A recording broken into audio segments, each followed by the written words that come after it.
Regret spills out in a rush as Aaron silently curses the choice that led him here. He accepts that nothing given freely ever truly is. His hand tightens around the quill, and he realizes that this so-called gift was never meant to lift him. He writes and acknowledges that fate never gives without demanding payment in return. He writes a warning on the page. A sudden voice calls out to him and wonders what he's doing. Aaron brushes it off lightly and insists it is nothing serious. She freezes in silence. He looks up and asks what has upset her. Nona stutters and claims it is nothing. She asks why he has to write with a grin on his face. She raises her voice and asks how anyone could face the idea of a will without fear or tears. She demands that he break down already. He responds lightly by downplaying the place and treating it as less dreadful than it seems. She repeats his words in disbelief. She mentions that they are imprisoned in the Goblin King's castle. She explains the Goblin King's reputation and has spent years turning his home into an impenetrable death trap. Even the most revered knights of the kingdom are said to be unable to break through its defenses.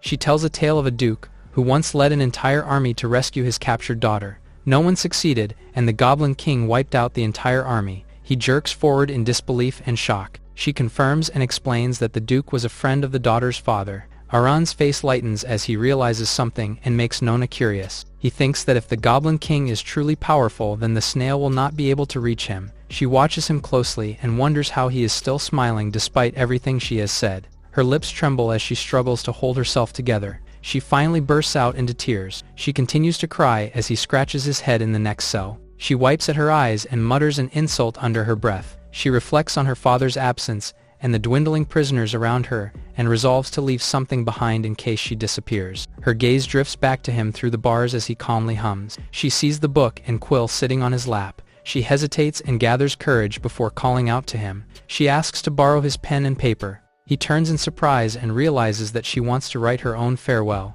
She admits she cannot bear the thought of disappearing without leaving a single word, while he flatly refuses to hand anything over. She starts to thank him, then freezes as she notices his refusal. Frustration boils over, and she snaps back. He explains that the notebook is made in a way that makes tearing out pages difficult. Her expression shifts into a strangely calm smile as she suggests taking the entire notebook instead. He immediately recoils at the idea and insists that this diary is all he has left to serve as his will. He turns his head and draws out a hesitant pause, as if weighing what to say next. He complains about the absurdity of anyone casually handing over something as personal as a diary. She snaps back and shouts that none of it matters anymore, since they are all doomed anyway. Her anger escalates as she yells for him to stop acting so calm, and to hurry up and give it to her already. He shuts her down flatly without hesitation. She freezes as her face fills with frustration and disbelief. Rage bursts out of her as she threatens him wildly. She lunges forward and wedges herself between the iron bars. She slips further than intended and ends up stuck. He looks back and asks what exactly she thinks she is doing. Tears stream down her face as panic replaces anger, and she cries out helplessly that she is trapped. He stares for a second in silence, then covers his mouth as laughter bursts out despite himself. He moves closer and calmly explains a plan to push her back out together. He places his hands against her cheeks to steady her and prepares to count. A sudden sound freezes him in place and dread flashes across his face. He realizes with horror that midnight has arrived. The ceiling starts to rumble as they stare up. He whispers in panic that she has returned. His thoughts spiral as he recalls that no matter where he hides, that the woman comes every Sunday before dawn. A hooded woman approaches with a massive scythe and the severed head of a goblin hanging at her side. The snail appears ready to claim the life of Aaron. Aaron remembers how her mother reminded him that nothing in this world ever comes without a cost. She tells him to remember it before sending him off on an errand. The younger version of him stares back in confusion at how suddenly the task is thrown at him. The confusion lingers in his older self. The divine being offers him limitless wealth, while casually revealing the price that comes with it. He stands firm and rejects the idea of free miracles. Relief washes over him as he convinces himself that heaven recognized his good deeds. He asks one last practical question about whether he is even allowed to fight back if attacked. The divine being makes it clear that whatever happens next is entirely his problem. He relaxes with his eyes closed and rubs his chin as he imagines how easy the task will be. The memory jumps forward to him lounging in luxury as he pays for protection. Thunder splits the night sky as lightning crashes over the mansion.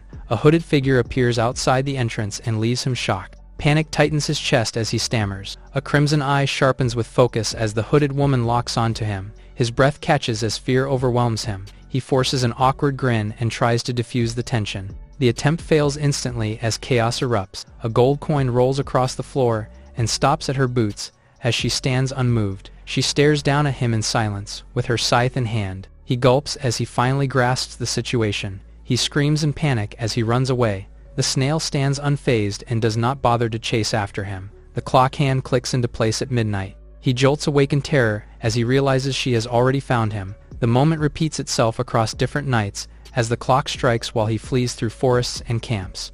No matter where he runs, as soon as midnight hits, his escape never lasts. He collapses in exhaustion as he dismisses gods and miracles as lies before inviting death out of sheer fatigue. She stands before him in silence as she raises her weapon. Fear snaps, his eyes wide open as survival instinct roars back to life. The scythe lifts as she prepares to strike. He sprints in panic as he apologizes loudly. He stands outside the Goblin King's castle. He thinks that even the air around it feels soaked in violence, and that anyone dragged inside would be doomed. Goblins burst out, shouting threats and ordering him to leave or be dragged through the gates by force. He smirks and fires back, with exaggerated bravado and crude taunts. The goblins freeze as the weight of his insult sinks in. Rage explodes across their faces as they roar that he has crossed the line and swear to kill him on the spot. Everything goes wrong in an instant. The snail stands and snares at him as he stares in disbelief and realizes that she still came for him here. Sweat drops along his jaw as fear tightens his throat. She shifts her grip on the scythe and turns her head slightly. Nona in the nearby cell watches everything unfold with wide eyes and no words left to say. He hesitates to speak as he continues to sweat. He starts pleading, and the next instant the wall explodes with a violent crash. Nona freezes as her eyes go wide in pure shock. Aaron bows as the snail's attack barely missed him. Both Nona and Aaron tremble as the snail slowly approaches. The snail raises her weapon as Aaron stares up and realizes this time might actually be the end. Nona screams and cries desperately from the other cell. It catches the attention of the snail and makes her look that way. Something clicks in his head as his expression sharpens. He moves at the perfect moment and reaches into his pouch. The snail looks back and notices his sudden movement. He raises a small sphere in his hands. As he executes his plan, he throws it onto the floor and smoke quickly surrounds the entire room. The snail stands in the smoke as Aaron bids farewell. He leaps outside the broken walls as he carries Nona. Nona struggles to understand what is happening. They plunge downward together as he continues to mock the snail. The snail calmly watches as they continue to fall down. Aaron uses a parachute to slow down their descent. The snail turns away as she begins to walk. She stops by the Goblin King's head. She pauses briefly, and then she throws the head off the ledge with a grim stare. The Goblin King's castle is seen ahead through binoculars. A person holds the binoculars firmly as they continue to scout ahead. A noble spies the surroundings with mercenaries behind him as they hide behind a nearby rock. The noble asks to confirm if they are truly mercenaries, and one of them affirms that they are. The noble lashes out and demands to know why they have not attacked yet. One of the mercenaries snaps to attention and begins reporting urgently. He explains that the fortress is hard to assault, and rushing in would be disastrous. Kant's eyes narrow as he listens. He erupts again and screams at them to hurry up. He reminds them how much gold he paid and insists they move now to save his daughter. Panic and guilt flood his thoughts as images of his daughter suffering among goblins flash through his mind. The leader of the mercenaries reflects that the girl was taken weeks ago and that whatever was going to happen likely already has. He silently admits that without the massive payment, that he would never have come at all. Kant holds a massive bag of gold as a promised reward. He raises 2 fingers and reveals there are actually 2 bags. The leader calls out to rally everyone present. He shouts and declares their intent to slay the Goblin King. Onlookers whisper uneasily as they realize these mercenaries chose money over their lives. The group marches forward through the town with confusion and dread spreading across their faces. Fear tightens as they wonder if the Goblin King truly is that powerful. The leader weighs his reputation against survival and decides that running is better than dying if things turn bad. His gaze drifts as he notices Kant cut them off. Kant explodes into another outburst and demands an immediate night assault before dawn ruins everything. The leader agrees to proceed with a feint while quietly preparing an escape route. He snaps to attention and loudly acknowledges the order to move forward. He raises his arm and tells everyone to get ready. The moment crackles with tension as an unnatural disturbance ripples through the canyon. The leader turns and reports that the disturbance came from the direction of the goblin prison. He stares up at the mountain as he tries to understand the scale of the blast. Kant erupts again and screams for them to advance regardless of danger and reminding them they were paid in full. The green-haired mage snaps and tells him to be quiet. Her eye sharpens as a magic circle appears in her pupil, and she senses a sudden surge of mana coming from the prison's direction. A violent vortex of energy coils around the mountain and warps the night sky. She stares upward in disbelief and realizes the presence feels monstrous. Her expression tightens as something feels wrong. The others panic and demand to know what's happening. She explains that the massive mana signature has suddenly vanished and immediately assumes the worst. Kant stops their discussion as he appears behind them. He breaks down and begs them to stop playing games and save his daughter. The mage and the leader reluctantly agree to prepare the attack. A violent tremor rips through the mountain as something massive detonates near the prison. The mercenaries stare upward in shock as the goblin prison blows up. Panic takes over as Kant desperately scans the sky and spots movement above and realizes figures are falling from the cliffs. The crowd watches in disbelief as parachutes bloom between the canyon walls. Eren descends slowly as he carries Nona. He lands steadily as the parachute collapses behind him. He mutters in irritation that the rescue still turned messy. He looks around at the stunned crowd and casually wonders why so many people are here. His grip tightens as he adjusts Nona in his arms. A sharp gaze hardens as realization hits him all at once. Kant breaks down the moment he recognizes his daughter and rushes forward in disbelief. Eren briefly wonders, but soon realizes. He gently announces Nona's father's presence while adjusting his grip to steady her. Her eyes flutter open, and confusion washes over her face as she processes where she is. Emotion overwhelms her, and tears spill out as she finally calls out to her father. Kant freezes and is barely able to breathe as he takes her in. Rage replaces relief, and he lunges forward and accuses Eren of harming her. Eren hesitates to answer after the sudden outburst. The head of the Goblin King crashes down before he could continue talking. He looks and notices the smashed head on the floor. He mocks it for being useless. Kant trembles in shock as Eren turns to look at him. Eren wonders what Kant said about him. Kant abruptly softens and praises Eren with exaggerated warmth and misplaced gratitude. He presses on with a crude remark that turns the moment deeply uncomfortable. Eren opens his mouth in disbelief. The peaceful Kant family estate stands beneath the clear sky in the radiant city. A hand slams into the table as frustration finally spills over. Eren curses his own failure as he grips his head and spirals. Nona and Kant press their heads against the closed doors to listen. Nona hears Eren's fury and wonders what he's doing. Kant stiffens his lips as his mustache twitches. He reflects that even legends come with their own strange flaws. She questions why he would call Eren a legend. He softens and gestures for her to follow him back inside. A teacup is set down as the conversation continues. Kant admits he once believed Eren was nothing more than an obscure worker. He reveals that caution saved them, and his memory still unsettles him deeply. Nona reacts in disbelief. His expression sharpens as he insists that fame is an understatement. He struggles to find the right words. He explains that Eren is known as the lone hero in the southern territories. She repeats the title with curiosity, then casually remarks that it sounds embarrassing. Her father immediately scolds her and declares that while the title sounds ridiculous to others, it fits Eren perfectly. She deflates slightly as she realizes something. The room falls into silence as Kant looks at Nona sitting awkwardly. He reassures her and claims his judgment has never failed. She remains visibly puzzled. He leans in and hints at a deeper secret. He asks whether she truly believes this is the first time Eren has committed such an act. Her mind jumps to the worst conclusion, which she voices with nervous hesitation. He raises two fingers, which catch her attention. He reveals that Eren once infiltrated a demon lair entirely on his own. Her eyes widen as the scale of the claim sinks in. He stresses that Eren faced every danger alone without retreat. He recalls the story of Eren standing against monstrous enemies alone and prepared. Kant swells with pride and clutches his chest in admiration. He turns away in a glow of self-satisfaction as Nona begins to understand their encounter. He shifts into a more serious tone as he explains that many rumors surround this mysterious figure. He announces the first point as the notebook Eren always carries. She recognizes it instantly and recalls how it was never once lent out. He explains that the book records the names of the most vicious monsters imaginable. A vision flashes of Eren furiously scribbling. He announces Eren having a glider as the second point. The glider sits on the table in front of Eren. Eren praises the glider for saving his life countless times against the snail. Kant announces the third point and claims that many witnesses to Eren's battles heard desperate cries. Nona recoils in confusion. A story unfolds of blood-soaked battlefields where no one understood his behavior, but the truth slowly became clear. He was not begging to be saved from enemies, but from the endless slaughter itself. Eren collapses in exhaustion and murmurs pleas in his sleep. Nona clenches her hands and calls out to Eren as she is shaken by the weight of the story.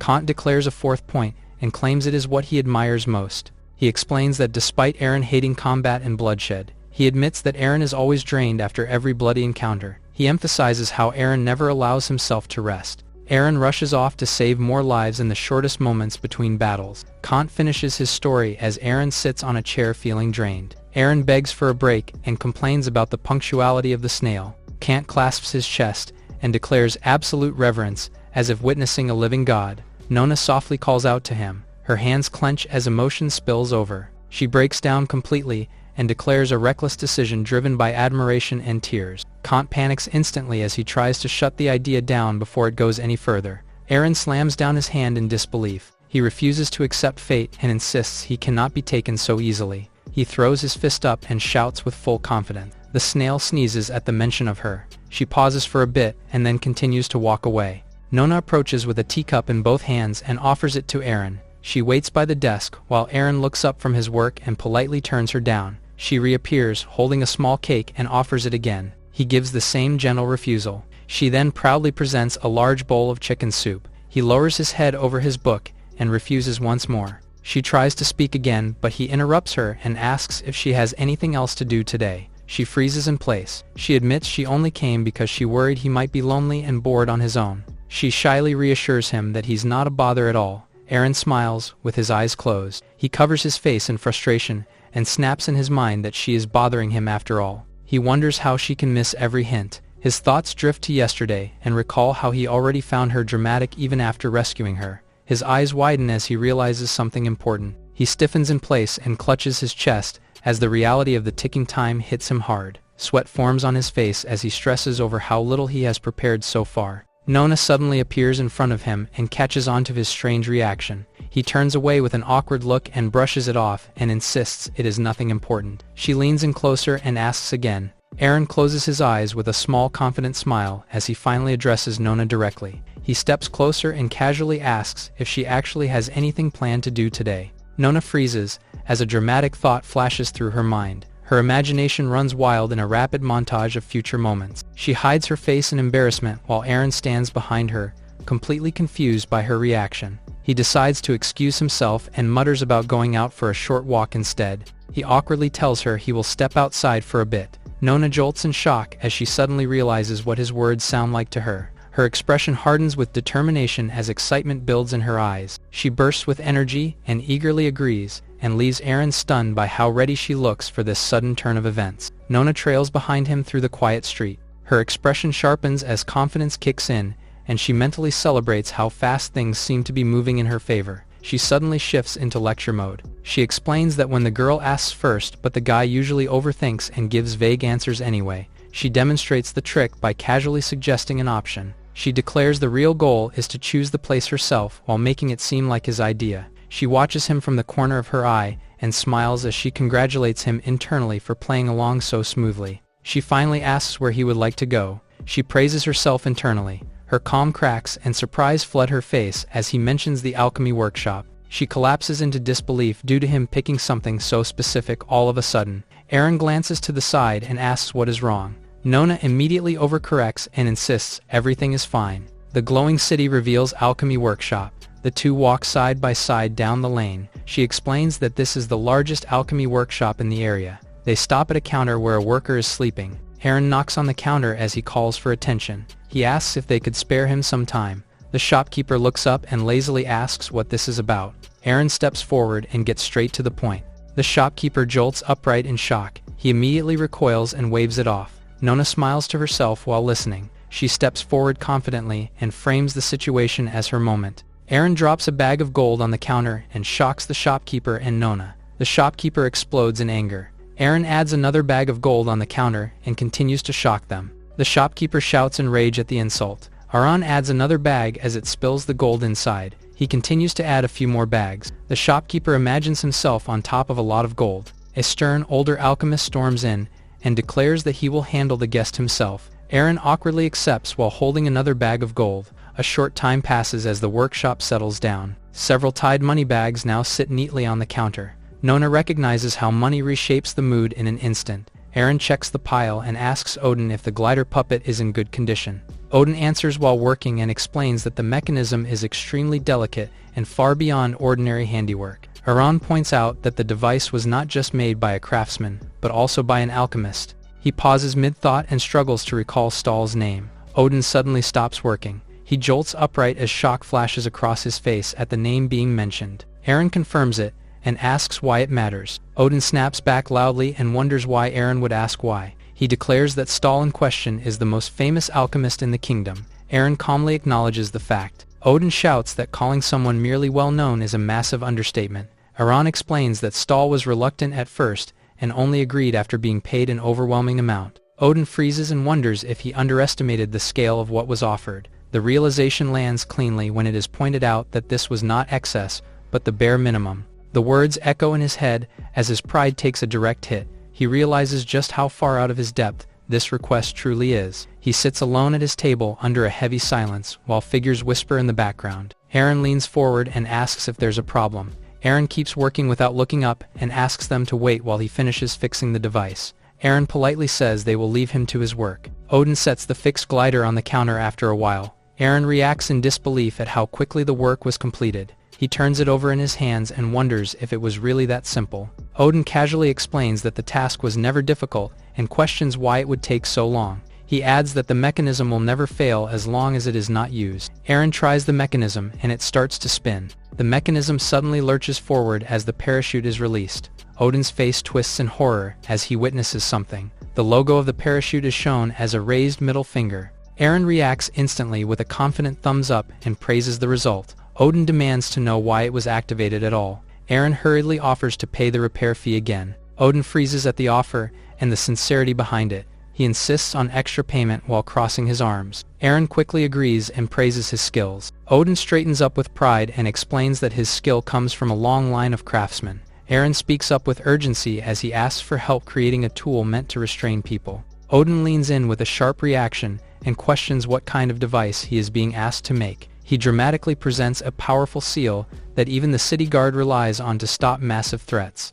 Eren points out that something limited to giants will not solve his problem. Odin pivots again and proposes a brutal chain-based restraint used by the capital on the most dangerous prisoners. Eren calmly responds that he already knows that device well and has personally broken several of them before. Odin scrambles through his ideas and insists he still has more options to offer. He unveils an even more extreme restraint designed for uncontrollable giants. The pitch escalates further as he brings up a legendary device said to bind even dragons. The rant ends abruptly when the mention alone triggers Eren's frustration. Odin stares ahead with a strained smile and senses he is being messed with. Eren calmly explains that he wants something simple and direct. Odin snaps back that if simple is the goal, then slime mucus would meet the requirements perfectly. He turns aside and recalls a basic slime processing setup. His voice trails off as confidence drains from his face mid-explanation. Realization hits and panic creeps in as he notices Eren's reaction. Eren beams with sparkling eyes while clutching the money bags. Odin holds the money bags while his boss studies the blueprints. He comes closer and takes a look at the blueprints. Frustration finally boils over as he points out that the design is nothing more than a crude doodle.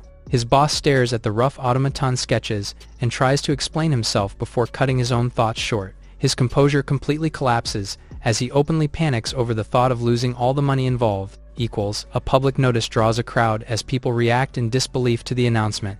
Adventurers immediately gather their weapons as they prepare to take on the quest. Slimes dot the open fields far beyond the city. The group of adventurers charges forward while shouting and pushing to be the first to claim the reward. Nona calmly enjoys her meal. She finishes eating and politely announces she is done. She declares she is heading to the alchemy workshop and immediately leaves. Kant and the butler discuss her closeness with Eren. He fears that Eren lacks the wealth to support her properly, and he orders the butler to bring him money at once. The butler accepts the command without question, and replies that he understands. Kant questions what the butler is implying. The butler answers by using the money to hire a hitman to get rid of Eren. Kant stares at the butler and pauses, while the butler sweats. He questions the butler's choices, and says the gold is to pay off Eren. He holds 2 bags of gold in his hands. He goes and enters the alchemy workshop. He stops at the entrance. He wonders if he is in the right place. He shouts in disbelief as he sees the workshop filled with defeated slimes. Someone shouts from outside for him to move out of the way. The adventurer rolls a wagon of defeated slimes inside the workshop. The adventurer excitedly reports that every slime in the outskirts is wiped out as the Kant freezes in shock. Another wagon rolls outside as Eren announces the arrival of payment. The adventurers erupt in cheers and welcome Eren's arrival. Odin pulls out a small knife to open the bags. Eren organizes the crowd and instructs everyone to take turns and not rush. Kant stares in shock as he realizes how much each adventurer will be paid. Nona appears and wonders what his father is doing in the workshop. Kant stiffens in panic when she calls out to him. Nona demands to know why he is here and why he is carrying bags full of money. Kant awkwardly explains that he heard she had a sweetheart and brought cash to support her. He clenches the money bags and insists that pride is something that cannot be abandoned. Nona reflects that lately she has seen pride through the long days spent at the alchemy workshop. Her thoughts linger on how often Eren has been working alongside Odin. She watches the two of them leave together with a container of slime. She calls out Odin's cleverness as Eren praises him. Nona holds a teacup and thinks about finally having a day away from the alchemy workshop. She wonders how Odin will pull Eren away from her attention. The thought of spending an entire day alone with Eren excites her. As she enters his room, Eren slumps behind his desk and Nona immediately calls out to him in alarm. She rushes forward and asks if he is all right as he turns in surprise and calls her name. He tries to brush it off and insists he is only lost in thought. She leans and clutches her chest as she presses him to explain what is troubling him. He momentarily looks at her.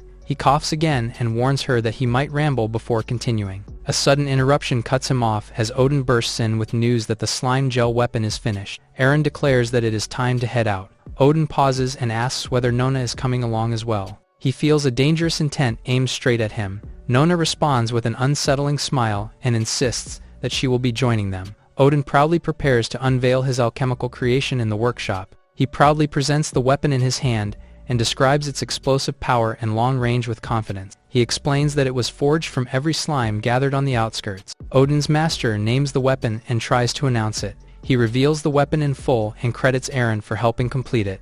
Odin bluntly points out how simple the weapon really looks. Eren looks closely at the weapon and prepares to make a comment. The surrounding workers grow tense. Eren declares the weapon incredible and exactly what he has been searching for. A giant below a cliff near the city explains that the upcoming human festival will leave the city's defenses at their weakest. He rallies his forces and declares that it is time to demonstrate their power to the humans through direct action. The giants roar about their return and call for the city to be slaughtered and seized. Another giant notices something strange about the battlefield. He scratches his head and admits planning to snack on a few slimes during the attack. Eren pauses mid-page as the mention of the Lantern Festival catches his attention and pulls him out of his thoughts. He looks up from the book with quiet confusion. Nona eagerly explains that it is one of Glimmer City's most dazzling celebrations. Eren brushes off the idea that luck has ever favored him. He casually asks when the festival actually takes place. Nona answers without hesitation. The date echoes in his mind as an uneasy image surfaces. Nona describes how the city performs a sky lantern ritual on that night. She paints a gentle picture of hundreds of lanterns rising together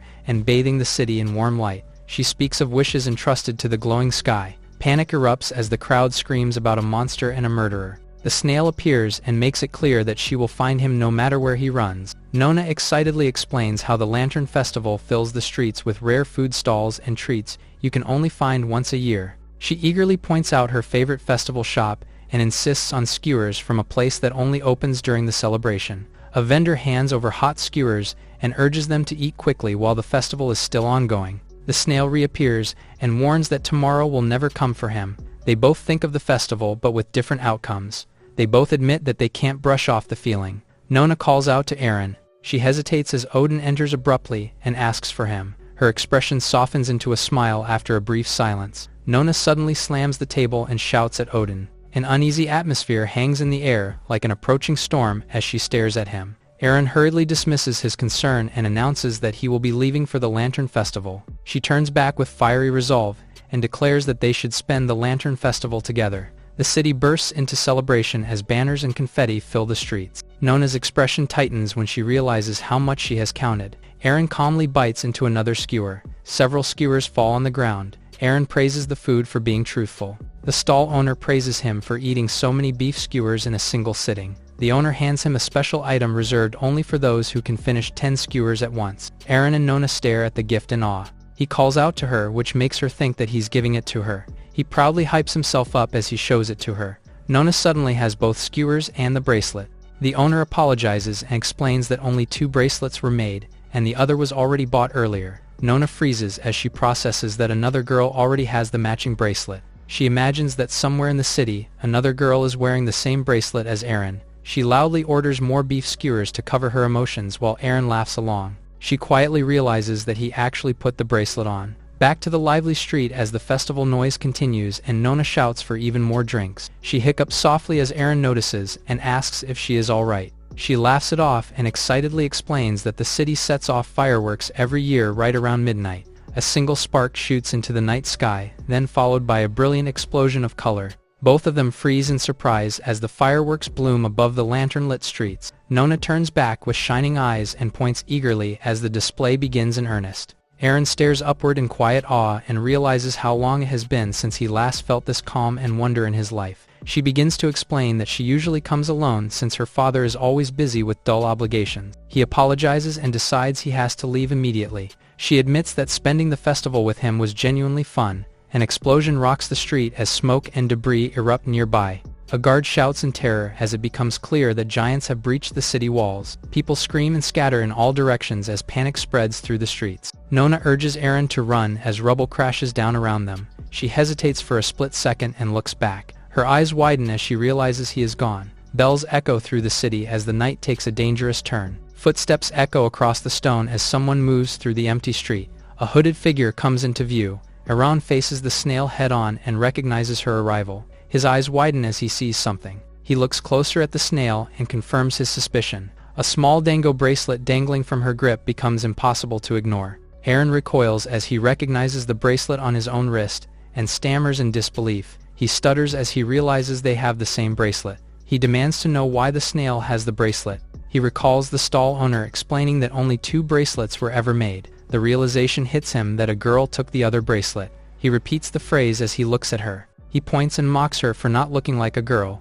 He explodes with accusations and demands to know if she stole it from someone helpless. She answers him only with silence and an unreadable stare. She casually picks up her scythe. He watches her closely and declares that this tense reaction is exactly what he was hoping for. She launches forward with her scythe as he braces himself. She twists her body and swings down hard as he aims his weapon at her. He fires a burst of slime at point-blank range. The slime erupts and swallows her. She hangs suspended in surprise as the slime fully envelops her. Nona runs through the chaos as people scatter around her. She gasps for breath while pushing forward. She stumbles as someone crashes into her. She hits the ground hard and groans. She struggles to move but remains pinned down. She struggles to pull herself up as she trembles. She wonders why Eren would leave her now. She wonders if she was never worth staying for in the first place. Bitterness overtakes her as she clenches her dress and curses the cruelty of men who abandon without hesitation. She forces herself to stand despite the pain and declares that from now on she will rely on no one but herself. Her eyes harden with resolve as she wipes her tears. She straightens her back and vows that she will survive. Eren lowers his weapon as he looks at the aftermath.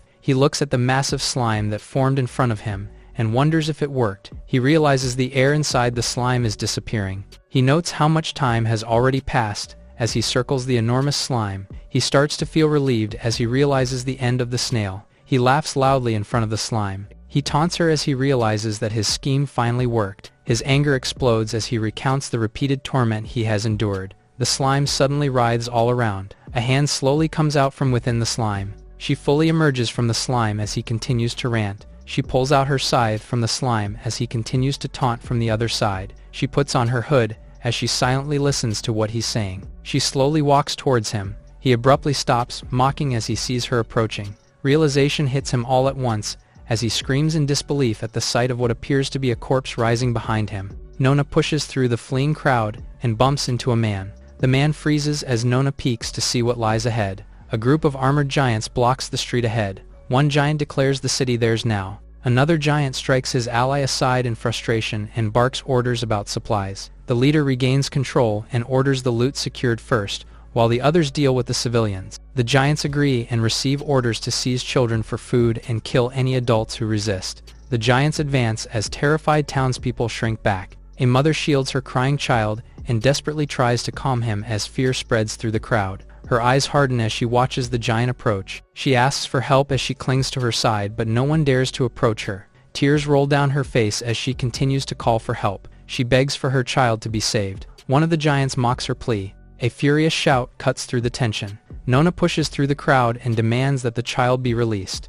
The giant picks his ear with his finger. He asks if Nona could hear herself speaking. He questions her position to order him around. She shouts for him to only take the supplies but not kill the people. The giant grabs her and claims she's the one they are looking for. Nona panics and demands that he put her down. He threatens her by saying what can happen to a pretty girl like her. Panic overtakes her as she begs him to stop touching her.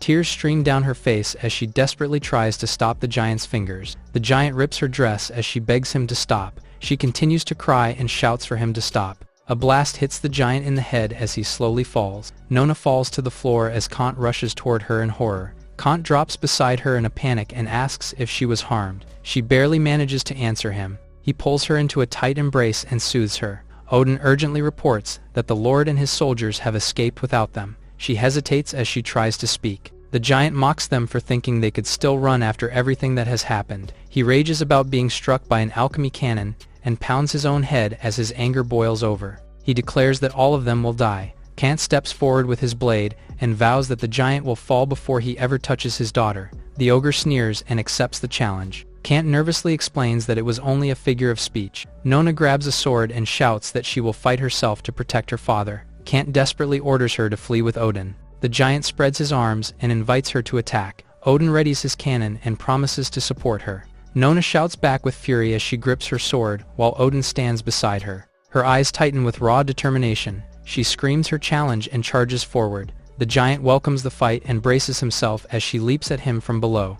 Kant cries out her name in terror as the clash unfolds. The strike fails as she trips over the floor. She freezes in place as the giant stares at her. The giant laughs at her awkward fall and mocks her attempt. The giant mocks her as he hands her sword to try again. The giant assures that he will not kill her. The giant reels as a blast slams into his shoulder. Odin steadies his cannon and shouts back at the giant to stop spewing threats. He grits his teeth and reminds the giant that he is still very much in the fight. The giant dismisses him as an irritating nuisance. The ogre charges and strikes Odin and sends him flying. Odin crashes across the ground. The giant announces that he is done playing and orders everyone to be slaughtered. Nona freezes as the words sink in. The ogre rallies his men and proposes a twisted contest over who can kill the most as his soldiers cheer. Heavy footsteps thunder forward as someone screams for everyone to move immediately. The giant freezes mid-taunt as something catches his attention. Eren charges straight down the street while shouting for everyone to clear the way. He barrels between the giants and forces a path. His sprint cuts through the crowd like a wedge as people recoil and stumble back. Nona breaks into a run after him. One of the giants laughs loudly as he notices the escaping human and mocks the attempt. A sudden blur slices across the street, and the giants stiffen as something unseen strikes. Nona grabs Eren and pulls him into her arms as she cries out that he has returned. The crowd erupts in awe and excitement as they recognize Eren as the one who slew the giant with a single strike. Cheers swell around them and hail him as a hero, while Eren looks overwhelmed as Nona clings tightly to him. Eren turns sharply as he senses the snail approaching. Eren runs through the empty street as the snail chases her 1 hour earlier. He wonders why she's moving much quicker. She continues to pursue him. He pauses and sees the city's walls in front of him. He realizes it's a miracle. Crystals start to form around his boots as he approaches the wall. He leaps into the air and wonders if snails can fly now. He lands a step on the wall. He lands on top of the wall and praises himself. He realizes too late that snails can climb walls as the snail scales the wall. Back to the present as the crowd erupts in relief and praise for Eren's return. Sweat beads on his face as he internally accepts that this situation is spiraling out of control. The snail slowly approaches in front of the giants she has slain. She thinks of the meatball vendor. She notes how delicious the meatball was as the civilians continue to surround Eren. She hesitates and admits to herself that she cannot stay. She resolves to leave for now and promises herself that there will be another chance someday. Eren looks around in confusion as he notices that the snail is gone. He wonders why she left just as suddenly as she appeared. He feels like he barely survived the chaos. The snail raises her arms and calls out his name. Eren jolts awake in bed and clutches his chest as Nona panics behind him at the sudden movement. Nona immediately scolds him for worrying everyone while she was half crying and half relieved that he did not run away. She begins explaining everything that happened while he listens in silence. Eren reflects that the snail wiped out the giants and left everyone believing he was the one responsible. His thoughts halt when he remembers the strange meatball bracelet resting on the snail's wrist. He quietly gets up and says he needs to check something and tells Nona to rest. Nona watches him leave and wonders if he is worried about her. She beams softly as she reassures him that caring about her is obvious and unmistakable. Her thoughts spiral into exaggerated logic as she rolls around the bed, lost in romantic fantasies. She secretly watches him at the meatball stall and proudly frames herself as a responsible future wife rather than a stalker. The shop owner casually mentions the girl who once took a meatball necklace and notes that she returned not long ago. The timing hits him hard as he realizes she was there just half an hour earlier. It finally sinks in that she is not some repeating NPC but a real person living her own life in this world. The shop owner adds that she loves the meatballs, but her bracelet looked dirty that day, so he replaced it with a new one. He presents the old bracelet with a name marked on the charm. Aaron froze as he saw Vera written on the charm. The shop owner confirms that the name on the bracelet must belong to her. Aaron suddenly realizes that if she is a real person, and not just a scripted presence, then simply running far enough might actually work. Nona orders a new meatball flavor, while Aaron struggles with the idea of escaping a world without modern travel. Nona recognizes Aaron as he continues to be lost in thought. She suggests staying with him for company while awkwardly clarifying that she is not implying anything romantic. Her face suddenly flushes with shock as the spice hits harder than expected. Chaos breaks out when the flavor overwhelms her and draws laughter from the vendor. A loud crash interrupts the scene as workers struggle with an impossibly heavy piece of armor. Aaron notices the armor and is confused by how solid it feels despite being stripped from a defeated giant. The workers remark that his armor remains perfectly intact unlike the giant. One of them finally spots Aaron and calls out to him in surprise. The workers give their gratitude towards Aaron as he inspects the armor. He inspects the armor closely and wonders what it is made out of. The workers in the workshop discuss the source of the armor and who is the only one capable of wearing it. An older worker notes seeing the armor worn when he used to work at the Capitol. He explains it is made out of one of the hardest materials in the world. The younger workers praise him as Aaron continues to examine the armor. Tears start to form in his eyes as Nona looks at him with confusion. She wonders why Aaron is looking at the armor in that way. Aaron is warned that cold iron requires a special forging process and cannot be produced locally. He immediately asks whether the material is for sale and makes it clear that money is not a concern. The craftsmen explain that no such stock exists and that giants would never part with their tribe's greatest treasure. Aaron grimaces in frustration as the idea slips further out of reach. He suddenly erupts with tears at the thought that forging cold iron armor would make him completely invincible. The craftsman hurriedly clarified that cold iron is unbelievably heavy and nearly impossible to transport. A spark of realization flashes across Aaron's face. He slowly lifts his head and stares at the massive cage in front of him. He imagines imprisoning Vera in a cage. He declares his intention to head north immediately and forge a cold iron cage on the spot. The gathered craftsmen stare in horror as panic spreads through the crowd. Nona's eyes widen as a sudden thought takes shape, and she realizes stepping forward now might change everything. A romantic fantasy flashes through her mind where Aaron praises her loyalty. She imagines that townsfolk warn Aaron that giants only see humans as tools and enemies. Aaron imagines Vera fighting against the giants in the cold weather. He connects the dots and realizes cold iron armor could solve several problems at once. The craftsmen panic as they explain that the northern roads are deadly and survival without preparation is impossible. Aaron continues to imagine Vera being frozen to death. He declares his plan complete and clenches his fist with renewed confidence. He announces his resolve to go north and challenges anyone willing to follow him. The group immediately backs away in fear, leaving Odin frozen in place. Odin hesitates and glances sideways as he senses all eyes shifting toward him. A firm grip snaps shut as Aaron calls out to him with absolute certainty. Aaron shakes Odin's hand and praises him for being the same with him, and leaves him in shock. Aaron leans in and declares their bond, and calls Odin his closest ally. Odin panics and insists he cannot leave due to an apprentice contract. A formal transfer contract appears which is prepared and sealed among piles of coins. Odin is abruptly handed over. A simple market exchange happens quietly and contrasts the chaos unfolding. Odin is dragged helplessly across the floor as Aaron charges forward without hesitation. The pair look down as Odin clings desperately to the edge and begs not to be taken north. Nona gently interrupts as she leaves to speak with her father. Aaron crouches beside the exhausted Odin and announces that payment will be handled properly. He confidently proposes a generous monthly payment. Aaron and Odin stand outside the grand building that houses the Merchant Association. Odin questions why they would ever step foot in a place ruled by greed and profit.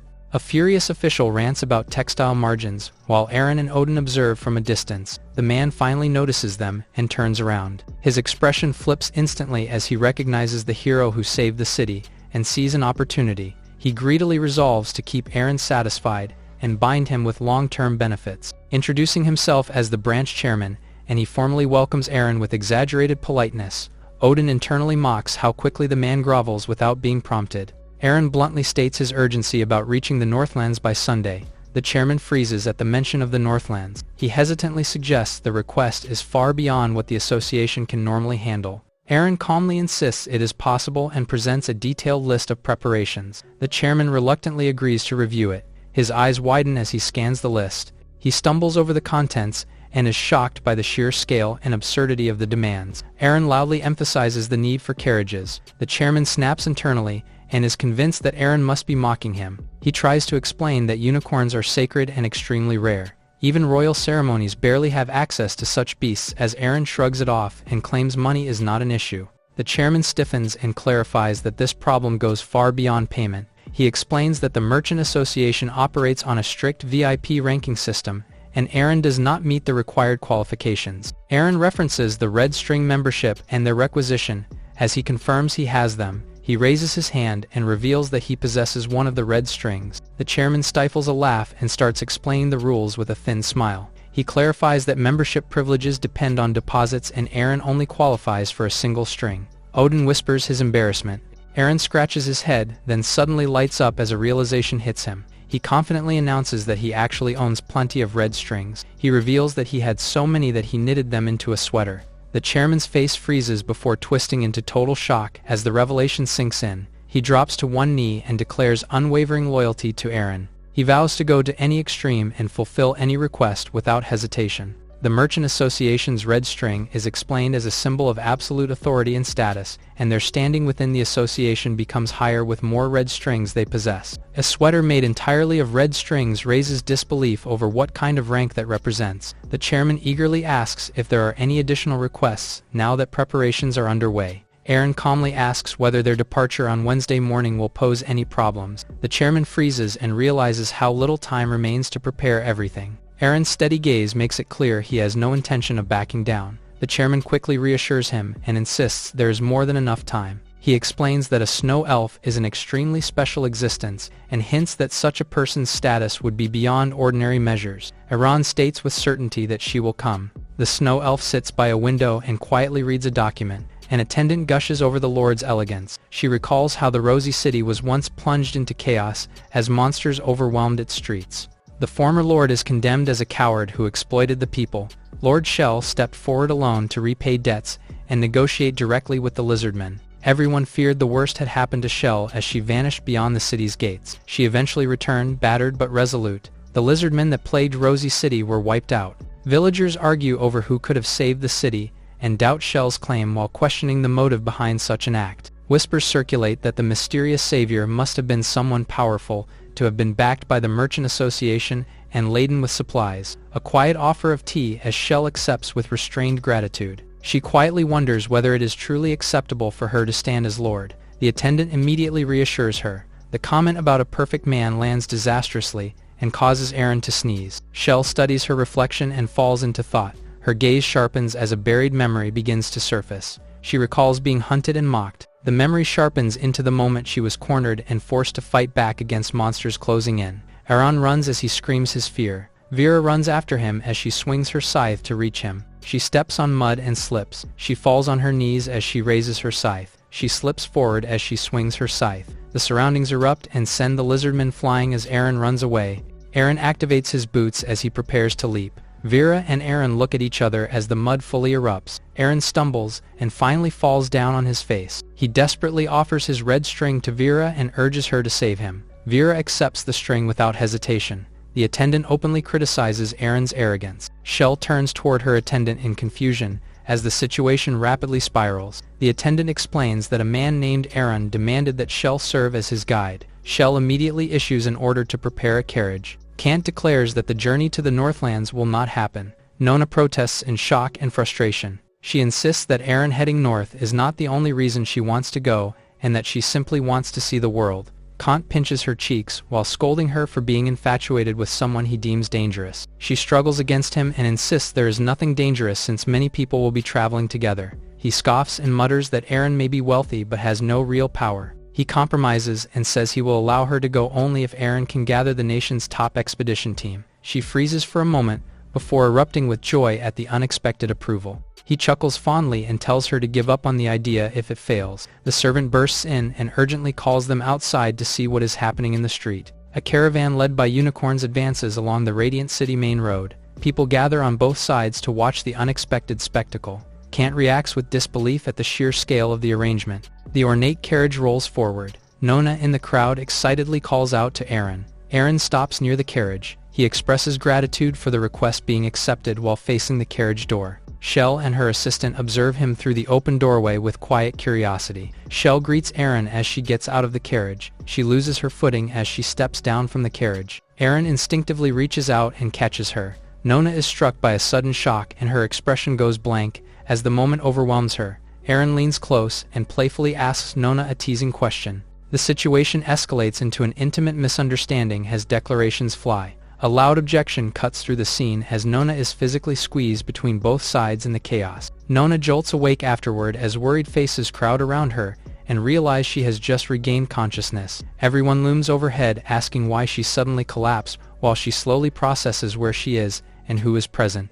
Nona introduces herself with a shy smile to Shell. Shell introduces herself calmly. Nona freezes in place of Shell's beauty and status. Aaron casually announces that Shell will be his guide to the Northlands. Nona spirals as she questions Shell's resolve to leave her city and worries about what will happen before they even reach the north. Nona rushes forward and declares that she has something extremely important to say. Aaron looks back in confusion. Nona gathers her courage and thinks through her feelings as panic and determination collide inside her. She forces herself to move and speak. Her emotions explode as she finally blurts out her confession and declares her desire to go to the north together with Aaron. The moment ends in stunned silence as both of them stare at each other. Aaron gives a confident thumbs up and he declares that their departure is set for dawn the next day. The city erupts in cheers as crowds gather along the walls and streets to send him off with excitement and support. The carriage rolls forward while citizens wave and shout farewells. Aaron's departure from Radiant City marks the beginning of his long journey north and the legend that would follow.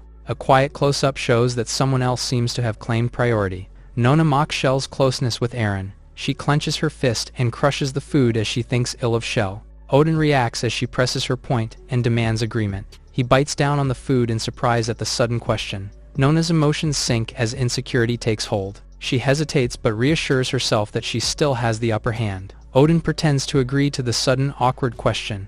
Nona lights up immediately and takes the agreement as validation. She claims she can spend more time with Aaron since Shell is too busy ruling a city. She adds that Aaron would naturally prefer someone younger and closer to him. She insists that always being around should count for something. She celebrates her own logic as Odin steps out in exhaustion. He leans on the railing as Aaron steps out. Aaron slings an arm around him and excitedly announces they are entering dangerous northern territory. The two stand together as the mood shifts from comedic bickering to looming adventure ahead. Aaron loudly calls for order as the sudden meeting descends into chaos. He complains that everything moved too fast and admits they still have not chosen a chief officer. He puts on an exaggerated act that immediately draws unimpressed judgment from the side. Odin hesitates to speak up before a sharp grip cuts the moment short. The tension explodes as Aaron seizes the opportunity and he dramatically appeals to their friendship while insisting the job be taken seriously. The negotiation escalates outside as Odin gives out his terms. Aaron agrees, but adds strict conditions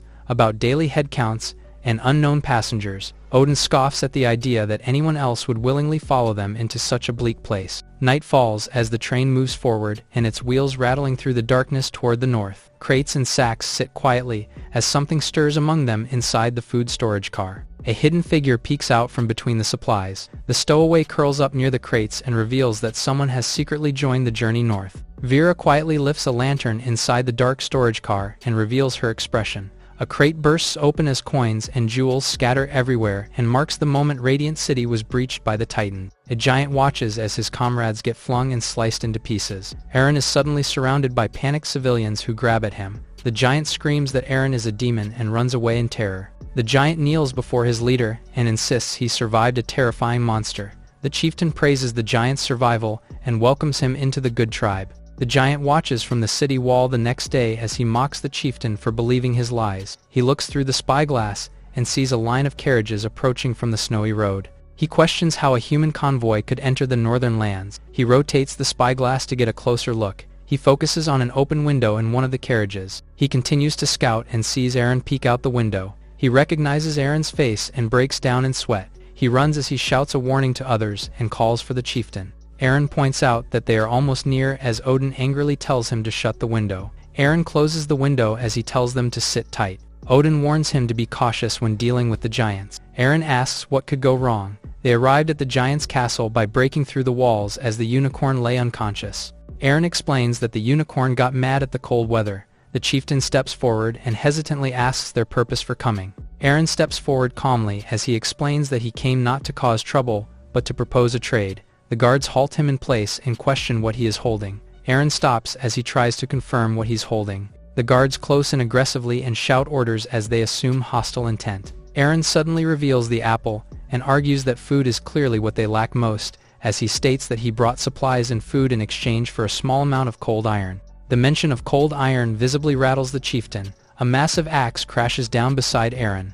One of the giants erupts in anger and accuses Eren of mocking sacred resources and provoking them. Eren brushes off the outrage and insists that his deal is sincere. He gestures toward the train cars behind him and claims they are filled with valuable goods. He boldly announces that he even brought large sums of money as part of the trade. Eren reaches for the door as he urges them to see the proof for themselves. The moment the door opens, a violent surge of snow explodes outward as soon as the door opens. The gates to the castle were opened as torches lit up.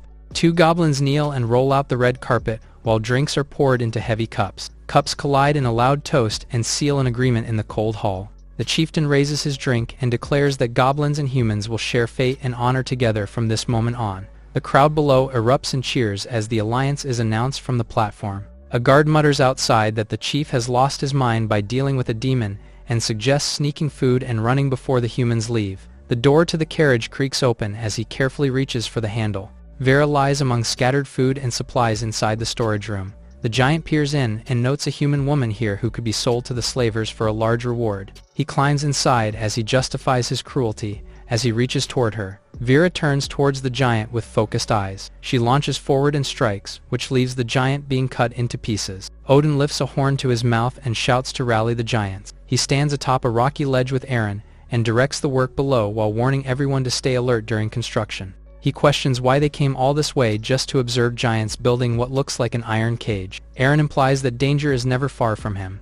He adds that he has learned to live with it as he dramatically puts on his hood. Odin turns away and chuckles. He walks away and confirms Eren has lost his mind. Nona watches them from inside the carriage and wonders why they spend all day together. She points out that the two are together again as someone calls her out and asks what she's doing. Shell stands in front of her while she nervously brushes it off and claims she was only enjoying the scenery. Nona asks why a city lord would abandon responsibilities just to come all the way out here. Shell's expression turns serious as she begins to explain the real reason behind her presence. She leans forward with a dreamy smile and is convinced that her connection with Eren runs deeper than coincidence, while Nona reacts in open disbelief. Hearts float around as Shell settles back into her seat, while Nona turns away with a conflicted expression. The group crowds together outside in the snow as someone reports that an entire month's worth of food has vanished and they realize Baku is gone. Eren fumes internally and blames Vera for attacking earlier and stealing supplies before disappearing.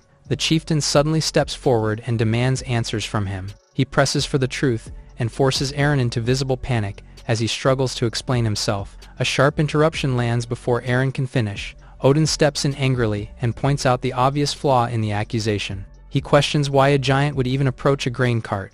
The argument escalates as the missing food and nearby wounds are blamed on some kind of giant creature. He accuses the giants of making baseless claims and warns that reckless suspicion could shatter the fragile relationship they have built. The chieftain is told to search for a traitor among their own or consider the possibility that a wild beast crossed into their territory. The giants disperse with forced politeness and exchange hollow pleasantries as they leave, while Eren proudly looks at Odin. Odin presses the issue and insists Eren knows more than he is letting on. He suddenly declares with certainty that whatever killed the giant could not have been a wild beast.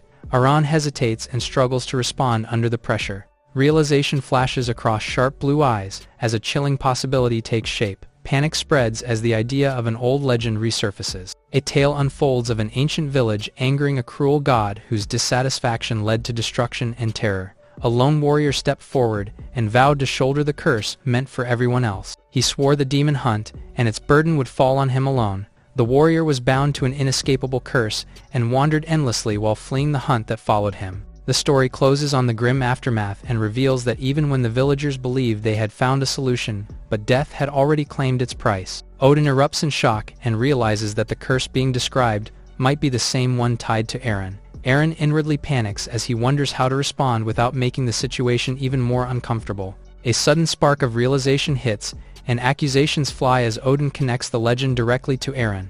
Odin waves it off and reassures him. He boldly declares that he refuses to let Eren die. Eren questions why he should feel inspired instead of alarmed. The construction reaches completion and reveals a massive iron cage towering over the rocky terrain.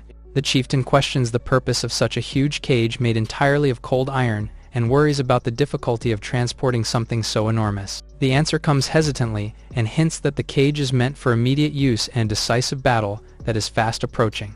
The chieftain stiffens as a sudden sense of unease hits him. The trap is revealed as the iron cage snaps shut and crams the giants together inside, while Eren flashes a smug peace sign in front of them. Panic erupts among the giants as they shout that Eren planned this all along.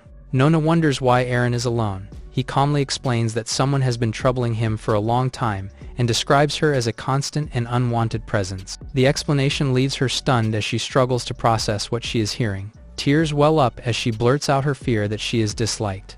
He quickly backtracks and clarifies that he was talking about someone else entirely. Vera appears nearby and silently watches them through falling snow. She closely looks at her target and prepares to finish it. A giant woman looms over Vera, and wonders why she is wandering alone in the snow. She warmly insists that the cold is dangerous, and invites Vera inside while mentioning a large feast prepared for the night. The giant cheerfully explains that the traditional meal is filling and meant to keep anyone warm as they walk off together through the snowy village. Eren points out that the giant chief has invited them to a feast while Odin is still scrambling for answers. Odin argues that if they understood what the demon hunter looked like, then they could finally form a proper plan. Eren begins describing Vera's characteristics. He continues to describe her from her weapon to her body size. The chieftain enthusiastically welcomes them inside. They are greeted with exaggerated warmth inside the hall. They move towards the table as Odin confirms his drawings with Eren. The chieftain makes a secret plan to slip a sedative to their drinks with one of the giants. He points out how sneaky the humans are, and must be planning something. He decides to act quickly, as he reminds the giant to not tell anyone. The giant goes to another giant to tell the plan. He tells another elder of the plan. The elder tells the plan to a girl giant. Nona suddenly freezes as realization hits as she hears the giants talking. She clenches her fist and decides that this time she will be the one protecting Eren. Eren inspects the drink and wonders if it came from slimes. The chieftain urges him to drink and proudly presents it as a rare specialty meant to honor their guest. Pressure builds from both sides as the chieftain insists, while Eren quietly calculates. A heavy thud echoes as the cup is set down, which buys precious time and draws everyone's attention. Eren stands and announces that he wants to speak. The giants listen with growing curiosity as he reframes the gathering as a sign of goodwill and cooperation. He raises his hand and claims to have several visions. Time passes as the night sky takes over and signals that the feast has been delayed far longer than planned. Snow slides off rooftops as the cold deepens outside. A giant warms himself by a small fire as he cooks a piece of meat. The long explanation finally reaches its end and leaves the giants baffled. Eren declares himself finished and immediately urges everyone to start digging into the food. The hall erupts in excitement as the giants cheer and thrilled that the long wait is finally over. A heavy wooden cup is shoved back into his hands and insists he drink after talking for so long. He convinces himself that a single small sip will not hurt. Nona rushes forward in panic and tries to stop him just as he raises the cup. He pauses in confusion and stares blankly as she calls out to him. She lunges with her hand outstretched and desperately warns him not to drink. The cup ends up back on the table as she stands firmly in front of it and shields him while the others watch in surprise. The chieftain tries to downplay her concern and insists that the drink is harmless. Nona tells him to prove it by taking a sip himself. She argues that as chief he should be the first to drink. The chief reluctantly agrees and claims it is for the tribe's future. Nona watches him closely. The cup of slime wine trembles as bubbles rise to the surface. The chief slams the cup down and explodes in anger. He declares the dinner over and storms out and claims they should never have invited such rude company. Nona fumes, unable to believe they are the ones being blamed. Odin quickly covers her mouth and holds her back. He drags her away despite her kicking and pointing in protest. Eren awkwardly freezes in place. He reassures himself that they still have the cold iron cage prepared as a safeguard. Tears well in his eyes as he suddenly steals his resolve. Vera stands in the snowy canyon as dawn approaches. Eren faces Vera once more. She tightens her grip on her scythe as he lunges at him. He shouts as he urges what the new invention could do. He slams his fist onto a small skull-marked device embedded in the ice and activates it with confidence. Iron bars crash down around them as the cage locks into place between Eren and Vera. Eren stares in disbelief as he realizes something has gone terribly wrong. He shouts in frustration after discovering that the activation switch was placed inside the trap itself, enclosing both him and Vera as he admits that neither of them can escape now as the cage is revealed in full. Eren smirks confidently inside the cage and boasts that Vera has no way to defeat him now. Vera angrily attacks the iron bars to reach him. He claims she cannot kill him or escape and tells her to simply accept the outcome. A small debris interrupts his composure, and his expression twists in alarm. The iron bar in front of him cracks and he panics as he shouts for her to wait. She stands calmly behind the broken bars with her eyes fixed on him. She places her scythe against the cracked iron bar. She starts grating the bar with the scythe's edge. He realizes too late that the cold iron cage offers almost no resistance to magic and fears she can attack with it as well. A massive piece of iron bar slams into the ground between them, and he staggers back in shock. She goes through the opening as he warns her to stay back. She notices the opening was too small for her to go through. She resumes grating the iron bars in front of her. He forces himself to breathe, and reminds himself to stay calm. Her gloved hand brushes along the curved blade, and the bracelet flickers around her wrist, which catches his attention. He squints and mutters her name in disbelief as she pauses behind the bars. His eyes light up with a sudden idea, and he urgently advises her to stop and reconsider her actions. He raises his hand and realizes she can still hear him, which means there is a chance to negotiate. She watches him without expression as he attempts to threaten her by mentioning the people she cares about.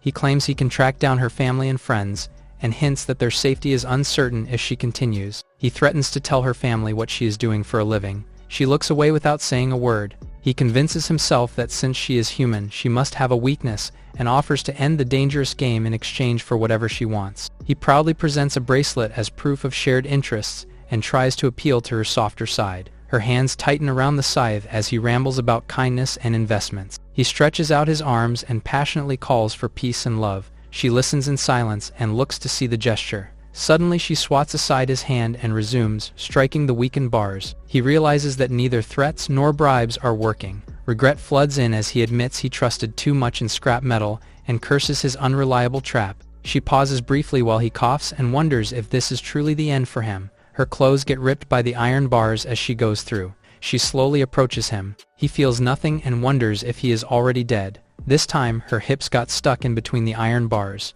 He opens his eyes slowly. She suddenly lunges forward on all fours between the bars and startles him as she blurts out that she got stuck again. Her cheeks flush red with embarrassment as he bursts into laughter. He recognizes her as Vera and reacts as if this situation has become absurdly coincidental. He starts teasing her for getting stuck only for her to snap back and grab at him through the bars in frustration. He regains his composure and addresses her more formally. He then asks if she knows what he is holding. He reveals a small green spray can. He announces that he is about to use it and warns her not to blame him for what happens next. She stiffens against the bars as he presses the glowing green spray toward her. He demands answers about why she is hunting him and who is behind it. He declares that she can either confess peacefully or brace herself for the consequences. She turns her head aside as he remarks that only someone who has lost his mind would behave like this. He leans in and doodles a tiny pig nose on her cheek with a permanent marker. He points out that he is nothing more than an ordinary man trying to survive, and reminds her that she is just another working stiff who should not lose sight of what matters.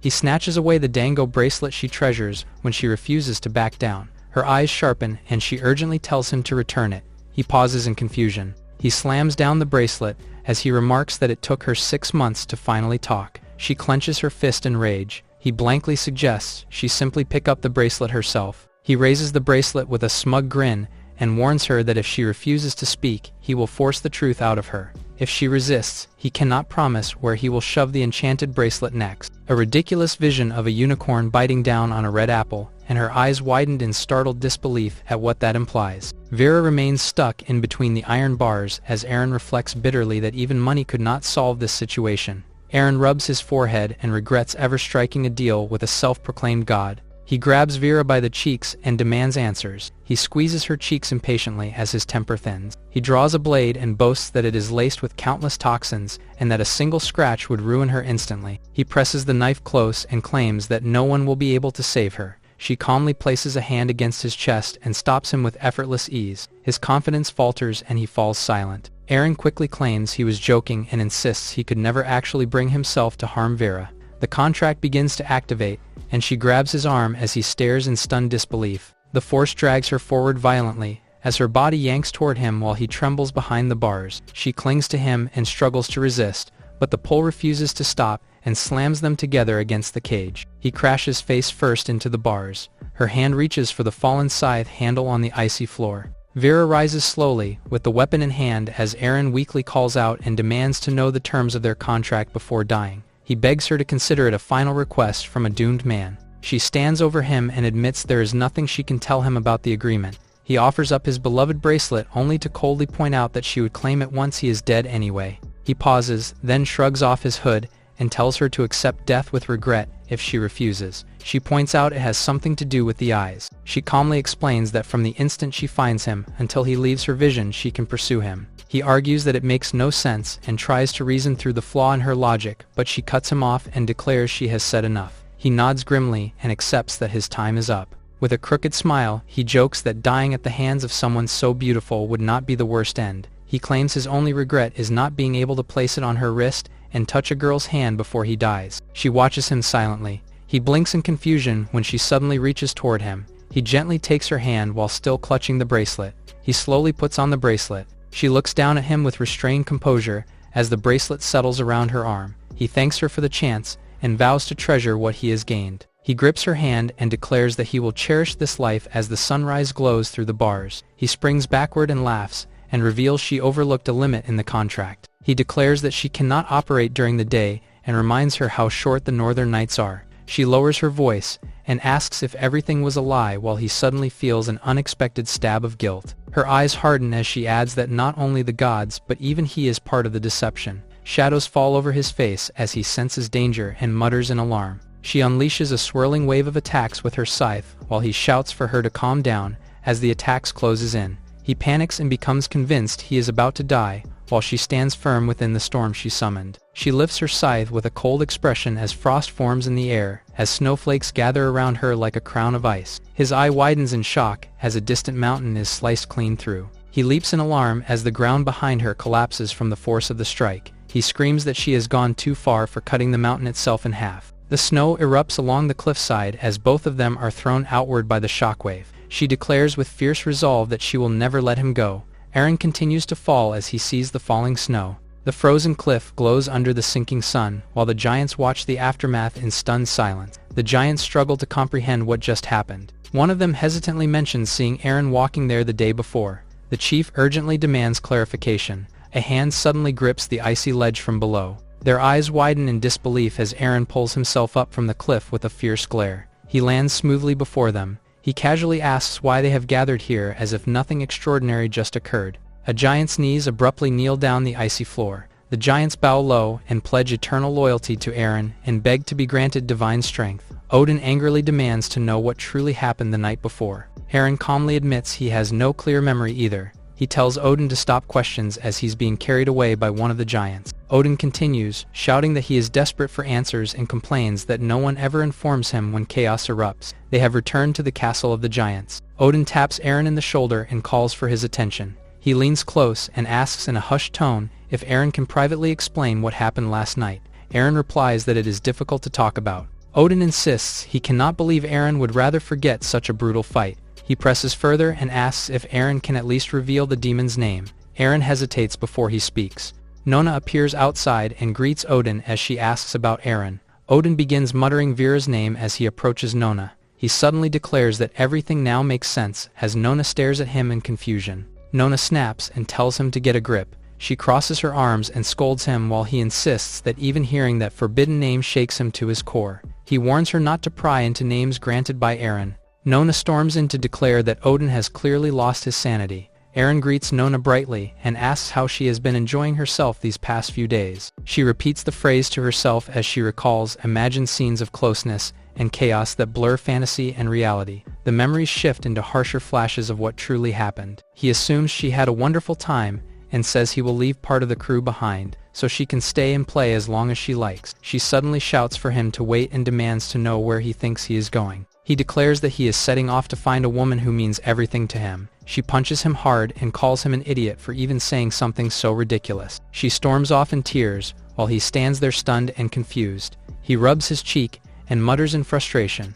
Aaron turns around and starts writing on a board. His eyes harden as he begins plotting. He stands before a board filled with scribbles and symbols, while he tells himself that the information he gathered will be useful next time, even if this round ends in chaos. He insists that this time they must find the key person tied to everything. He urgently asks Shell to help him as he describes the target as someone at least human in appearance, yet strangely rare and almost otherworldly. Shell calmly asks for specific details about the woman's height and appearance. He confidently declares that the person he seeks is a woman. She hesitates but agrees to begin searching once she returns to her domain. He stresses that this matter is tied to his very survival, and that he is placing his life in her hands. She seems to interpret his words in a more romantic light. She shyly suggests a proper portrait for reference if the search is so important. He mutters to himself that an illustration would indeed make things easier. He kneels in the snow and wonders where he can possibly find an artist for what he needs. His thoughts are interrupted when he spots a red-haired girl being dragged around by a stubborn unicorn. The girl insists she is the official expedition artist,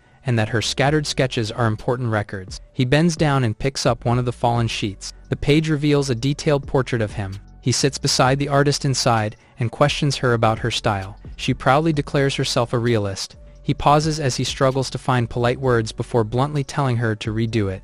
The giants wave Aaron and his party off as the caravan strolls away. The chieftain wipes away tears of relief and mutters that the walking disasters have finally departed. The caravan travels across the frozen landscape as Aaron studies the finished piece and admits that it is accurate yet still unsettled by it. The portrait shows Vera with an alluring pose. Aaron stares at it in disbelief and complains that it looks far too divine and disturbingly familiar. The artist remarks that she never thought she would see that outfit again. She explains that during one of her journeys, she encountered strange villagers wearing similar attire during a festival. His expression tightens as he processes the implication. Crowds erupt in celebration at Aaron's return to the city. He immediately goes back to the trade guild. He slams his hand onto a desk and urgently commands that every possible resource be used to find the person in the portrait. The chairman before him trembles while clutching the drawing as Aaron assures him that money will be no problem. Aaron finds himself surrounded by a writhing mass of oversized snails as panic flashes across his face as he struggles to understand what is happening. He calls Vera as he recognizes her.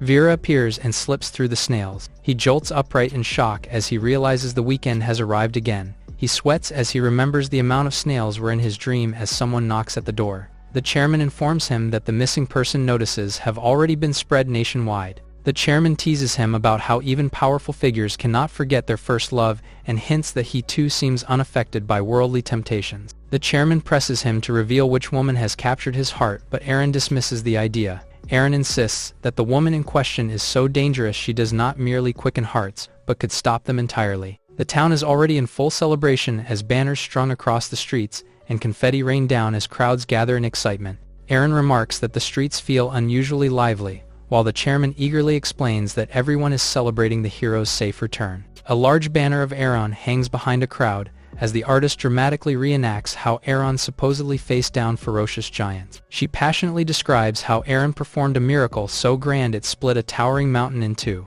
The crowd gasps in disbelief and excitement. A married woman laments that her own husband could never compare to Aaron's bravery. The artist proudly shows another illustration of Aaron drinking with the giant chieftain. People fawn over a trio of unicorns and call them sacred and divine as children offer them apples in admiration. The apple flies off course, and chaos erupts when someone is kicked aside. A trio watches the commotion as one complains about causing a scene in broad daylight, while another warns not to attract attention. A determined woman reminds them their mission is to retrieve the unicorn, and that failure would bring severe consequences. The woman approaches the kid and asks forgiveness for her companion. The man admits that he's the son of the head of the merchant guild and that the woman is here because of him. The woman and kid mocks him for acting stupid. He screams and threatens them to wait until his uncle has passed. He shouts in anger and proclaims he will do whatever suits him. The chairman calls him a beast as he kicks him from the back. The chairman claims that the man is only here because of his father. The man retorts by asking if the guy who got the unicorns were the same as him. The chairman points at Aaron and praises him as a hero, which the man could not be compared to. The woman looks back as the mention of Aaron's name catches her attention. She approaches Aaron as she tries to confirm if it's truly him. The scholar formally introduces herself as a member of an ancient civilization tasked with reclaiming the unicorn and studying the giants. Aaron responds with quiet interest. Nona cries out to her father at their house as she claims their home has somehow lost its purity. Kant storms and fuming about losing face as the servant calls for his attention. The hallway falls silent as the door closes. Nona looks around and wonders where her father disappeared to while the servant gently reminds her of her impatience. The servant admits he may be overstepping, but suggests her recent journey did not go as smoothly as it seemed. The servant then reveals he has watched her grow since childhood and refuses to stand aside any longer as he offers to personally teach her how to win the affection of the one she desires. She stares at him with widened eyes as she asks if he truly means it. The scholar explains that the ancient king's ruins and the long-lost mural tied to the protected excavation carry immense importance for the modern world. Aaron thanks her sincerely for everything she has done for him. He admits he feels embarrassed because he has been researching a lost race lately, and the mystery has been giving him a headache. The scholar reacts with shock and declares that uncovering a lost race would be a discovery capable of shaking the entire world. Aaron suggests her department officially join the investigation and offers to take her straight to the archives to look into it together. Kant storms in and accuses Aaron of corrupting his daughter and deceiving other young women as well. Caught off guard by the accusation, Aaron pauses in confusion. A guard urgently reports that Kant has barged into the Chamber of Commerce and destroyed the ancient scepter, while Kant insists the relic means nothing compared to his daughter's purity. The scholar immediately recognizes the broken scepter as the powerful artifact Aaron once unearthed. Kant pleads desperately for his life and even offers Nona as collateral. The scholar desperately insists that Nona should not be spared either, which leaves Kant drenched in sweat and panic. Aaron snaps and declares the entire dispute absurd and reminding everyone that a broken wooden scepter is no reason to kill. A map is presented as someone announces they have located the remote village in question. The group gathers as the artist explains how she stumbled upon the mysterious place by chance during his travels and ended up at its entrance after a strange turn of events. Aaron questions how they could possibly reach such a roadless and pitch-dark location without trouble. A dragon soars across the sky as Aaron admits that wealth will not solve this and that the only path forward is to cross the perilous Supreme Cloud Peak. He reveals that this season is when the Dragon Queen breeds and admits that with ordinary strength alone negotiating passage would be impossible. The stall owner remarks that Aaron's bracelet matches that of Vera, who once visited him, as he wonders if she might be related. A younger version of Vera stands quietly atop a stool. Nona reacts in confusion as she asks her father to repeat what he said. Kant begins preaching about youthful love and praises Aaron as an exceptional man. He suddenly grows wary and calculates the financial risks. He imagines a solution where marriage erases all concerns about money. He clears his throat and firmly urges Nona to move closer to Aaron. Nona collapses into her chair and insists she cannot compete. She laments she still cannot win Aaron's heart and feels overshadowed by her own expectations. Kant recalls how he once won her mother's affection through persistence and confidence. Nona bluntly suggests he relied more on wealth than charm. He proudly claims that wealth itself is a kind of charm and declares that money earns unconditional devotion from everyone. Nona declares that such thinking has nothing to do with genuine love. She questions why someone like Aaron would ever be interested in her. The servant whispers that Odin is always near Aaron, which makes Kant briefly panic before misunderstanding the situation. Nona bitterly notes that Aaron returns seeking Vera and refuses to even notice her, while Kant and the servant feel relieved he at least prefers women. Kant reasons that a man of Aaron's stature remaining fixated on one woman suggests that woman must be deeply special. Nona realizes that this means Vera could be Aaron's first love. Kant speculates that Vera might be an untouchable ideal in Aaron's heart as Nona slumps in despair. He then coolly suggests that if that dream has already shattered and the woman has fallen into an ordinary life, Nona refuses to accept that the real Vera could be reduced to something so mundane and clings to her doubt. Kant concludes that they can reshape reality itself and turn anyone into the Vera they desire with enough wealth. Nona reacts in shock to her father's outrageous idea of fabricating a rival to manipulate Aaron's feelings. Kant declares that love is a battlefield and vows to fight ruthlessly for her sake. He reasons that even wolves require bait and shrugs off morality by implying that honesty and commerce rarely go hand in hand. Nona narrows her eyes and questions why he suddenly changed his stance. Kant tries to brush off her accusation with forced innocence as her suspicion sharpens. Nona warns him to confess while he still has the chance. In the city of Glowlight stands the Guild of Merchants. The artist and Odin discuss their plans inside the guild hall as Eren holds a written set of directions and explains how to contact Scythe. Eren asks if there are any new leads regarding the mysterious lost race they have been investigating. Odin replies that Amal town lies far beyond Morningstar's borders. The records describe a shadowy clan that once ruled the land and moved only by night, as they earned the name Evernight for their ominous presence. Odin listens to the explanation and smirks. He adds that a few who claim descent from them still remain, although the clan has fallen. He points out that the real problem is not their history but how they are supposed to reach the remote place where they once lived. He explains that their plan is not to fight but to win the dragons over. He explains that dragons do not truly hate humans. He adds that humans are like small, adorable creatures in the dragon's perspective. Eren sighs and admits that persuading the dragons peacefully may be their best option for now. Suddenly, a voice announces that the mysterious woman named Vera has been brought to him and makes his eyes widen in alarm. He shouts that he only meant to locate her, but not drag her here, as the chairman enters with a silver-haired figure appearing behind him. The silver-haired woman behind them smiles confidently while Eren stiffens and asks who exactly is standing behind the chairman. She teases him boldly about taking responsibility for a passionate night. She loudly claims to be the woman Eren desires and demands compensation as she's dragged away, while Eren dismisses the idea and orders that cash be given and the imposter sent away. The chairman urges caution and urgently calls Eren's attention outside as he opens the window. Eren's eyes narrow as he senses trouble approaching. A chaotic crowd of hooded women argue and shove as they insist they are the true Vera Eren seeks while hurling insults at one another. Eren glances back at the chairman as his expression turns darker. As the situation spirals out of control, the chairman panics and promises to clear them out immediately. Nona storms through the main street of the city while dragging Kant along and declaring that he must apologize to Eren for trying to sell her off. She announces with blazing determination that Kant will come with her to make amends to Eren at once. Kant shouts that a simple apology will not cover the cost of the broken relic and warns that they would still drown in debt trying to repay Eren. She stumbles forward in despair while he pulls at her sleeve, and through tears she admits she feels trapped by a debt she can never escape. She recalls that Eren once saved her life, and now she owes him a fortune that a lifetime would not be enough to repay, as she fears what he must think of her now. She blames her father and sobs that Eren must see her as nothing but a nuisance. Because of this mess, Kant lowers his voice and proposes a shameless plan. Nona snaps back that he has accomplished nothing and lashes out. Nona drags Kant through a crowd of hooded women and insists they go together to apologize to Eren. She starts pounding on her father's head while wailing that her future is ruined. In her frustration, she accidentally punches one of the cloaked women. The hooded woman snaps that anyone claiming to be Vera must queue properly, which makes Nona question whether this is the Vera Eren has been searching for. Nona demands to know how they even recognize that name and anxiously asks if the real Vera is nearby. The hooded crowd turns toward her in unison and asks if she is addressing them. She struggles to process what is happening. Two hooded women mock her and suggest she has come to steal the name for the reward. Nona protests that her name is Nona and stammers that she is Eren's companion. The cloaked women bursts into laughter and ridicules her for not even remembering the proper name. One of the cloaked women remarks to just ignore Nona and calls her companion old. They erupt into a fight as Nona grabs a flyer and sits on a bench. She looks at the poster as it reveals the search for Vera. Nona admits that she didn't believe her father's assumption would be correct. She exhales as she contemplates whether to keep going or not.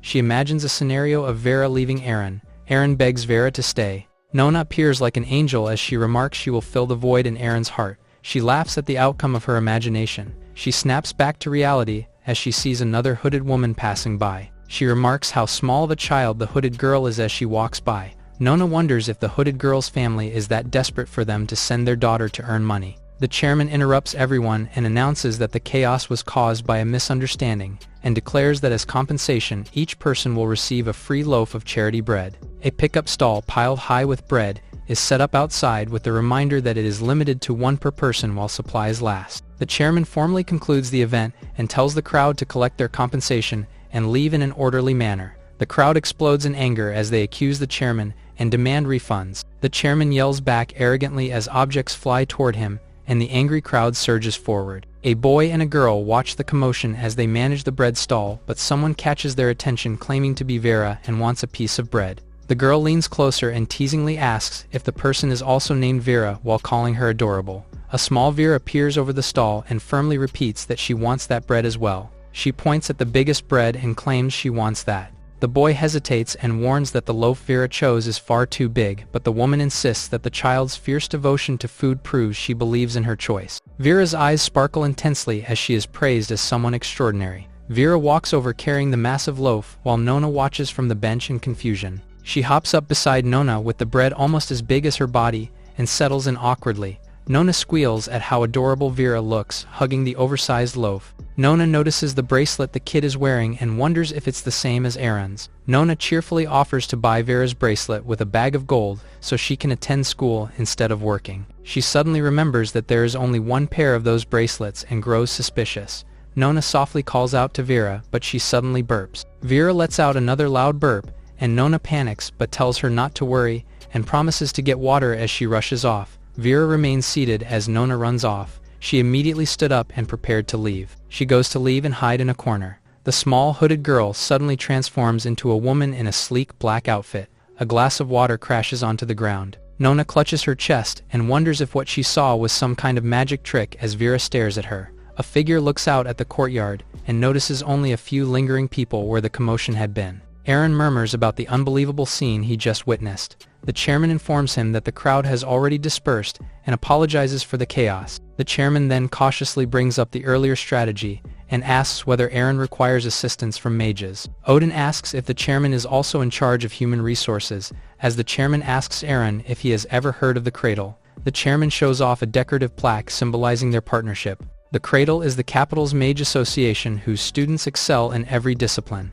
Witches and magic reinforces the idea that any mage from that academy would be highly capable and reliable. Aaron admits, with a strained smile, that he has some history with them.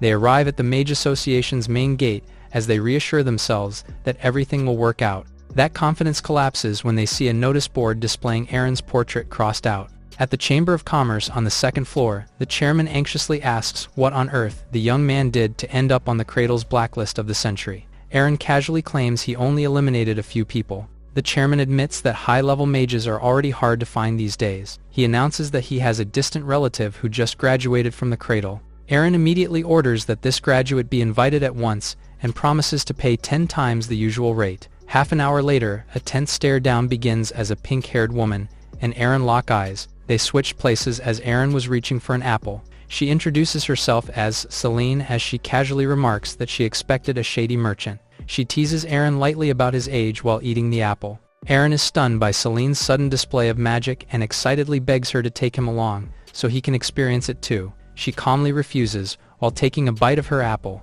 He slumps beside her on the couch and complains that he had hoped to use that trick to avoid someone. She questions his arrogance and challenges the idea that magic is something he can casually pick up without effort. She proudly declares that she mastered magic through talent and training under the legendary sage Maglin. Aaron remembers Maglin facing Vera as he cheers for her. Aaron shouts Maglin's name in shock as Vera defeats her. Celine explains that Maglin suddenly retired from the world stage, then mentions Alan, known as the future light of their academy. A memory appears as Aaron cheers for Alan as she claims a mere mental assault would be enough to humiliate her opponent. Vera stands calmly with her weapon as the attack backfires and leaves Alan exposed and mortified. Celine remarks that Alan's own magic twisted against her, and then adds that it has been a while since she last visited the academy. Aaron abruptly tells her to forget the past and join his team immediately. He spreads out a map and points to a marked destination, and explains that time is short and they must depart at once to reach the location by nightfall. She looks at him with surprise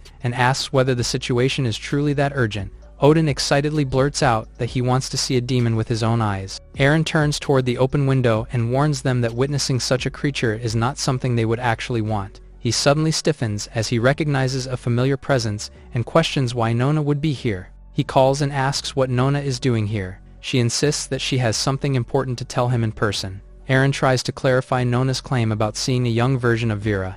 Nona grows frustrated and explains that the person she saw was not the Vera he is thinking of. She clutches her head and struggles to recall the details. Aaron questions her behavior and warns her not to joke about Vera since the matter is serious to him on a life and death level. Tears well in her eyes as she denies lying. He reluctantly agrees as he says they need to head to the next location regardless. She stiffens with determination and declares that she would never deceive him. He glances sideways and unsure whether to doubt her or trust her. Nona listens with narrowed eyes as Odin concludes that she followed them for a reason. The wagon rolls along a river between steep cliffs as she defends herself. Tension lingers as Odin stiffly admits fault, while the others busy themselves. Selene questions the wisdom of this arrangement. She presses a hand to her forehead as she thinks how this job may have been a mistake. A blazing attack slashes across the wagon from outside. The carriage is hurled off the cliff. The group is thrown off balance as they realize a wyvern is attacking. Eren shouts for Odin. Odin pulls a lever as he understands the situation.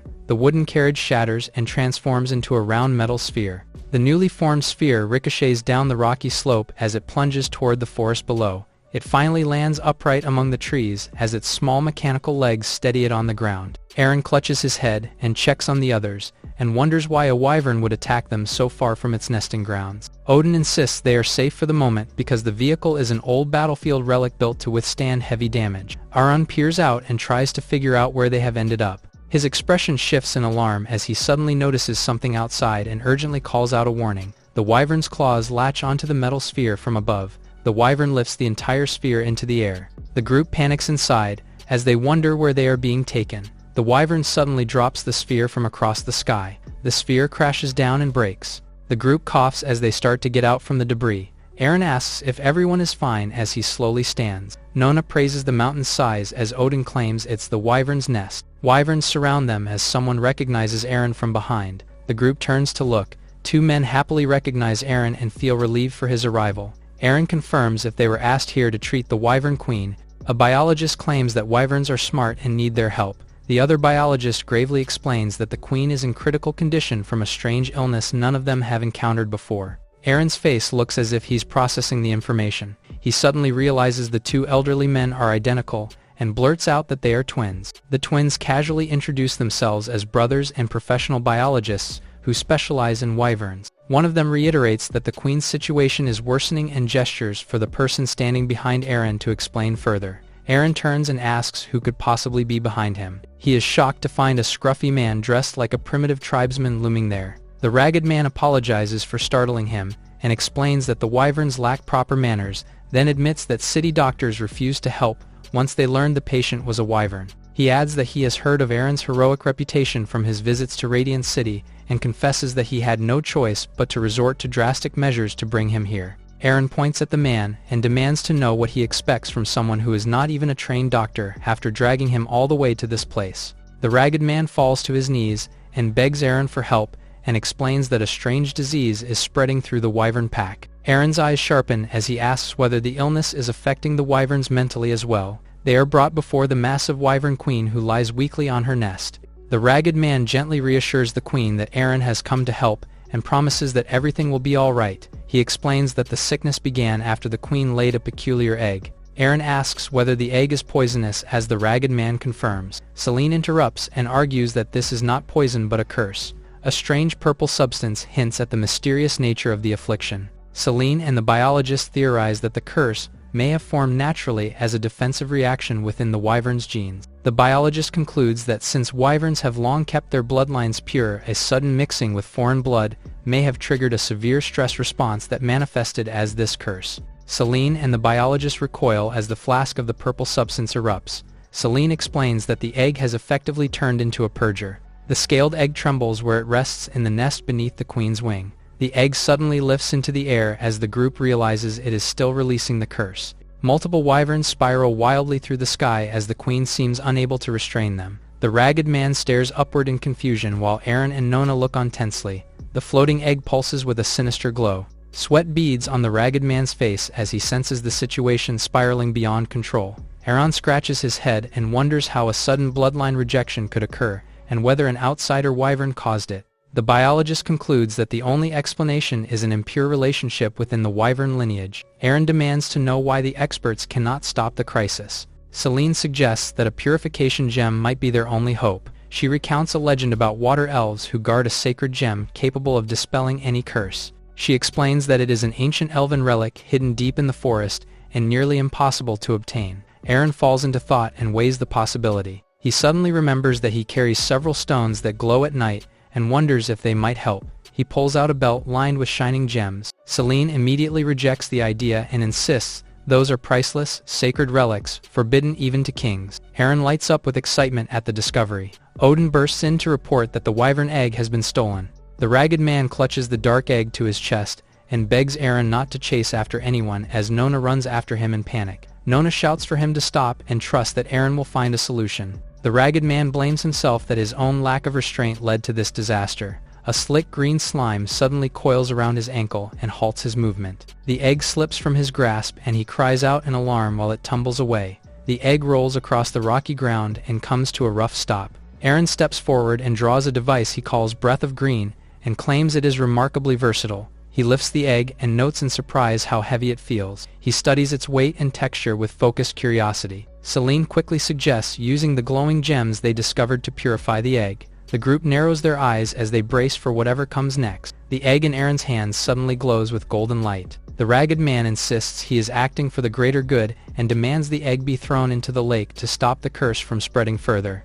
Eren and Selene freeze in confusion. The glowing egg cracks open from within, and a small hand bursts through the shattered shell. Eren and Nona peer down into the cracked egg and realize something has emerged. They react with surprise as Nona gushes over how adorable it looks while Eren questions its strange half-dragon, half-human appearance. Inside the broken shell lies a tiny gray-haired baby with small red horns and dragon features. Nona insists it is simply a genetic mutation, while Eren argues back in disbelief. Selene steps in and suggests the mutation may be the true source of the spreading curse, as a wyvern opens its mouth from behind her. The wyvern queen swoops in to block the wyvern as the group panics. The group wonders why the curse has not been lifted. Eren turns suspiciously toward the ragged man and questions how an ordinary human could survive alone in such a place. The man calmly begins to answer and claims he is actually the father of the egg. The entire group erupts in stunned disbelief at his confession. The man recounts how jealous colleagues pushed him off a cliff out of envy for his research. He explains that the queen intervened at the last moment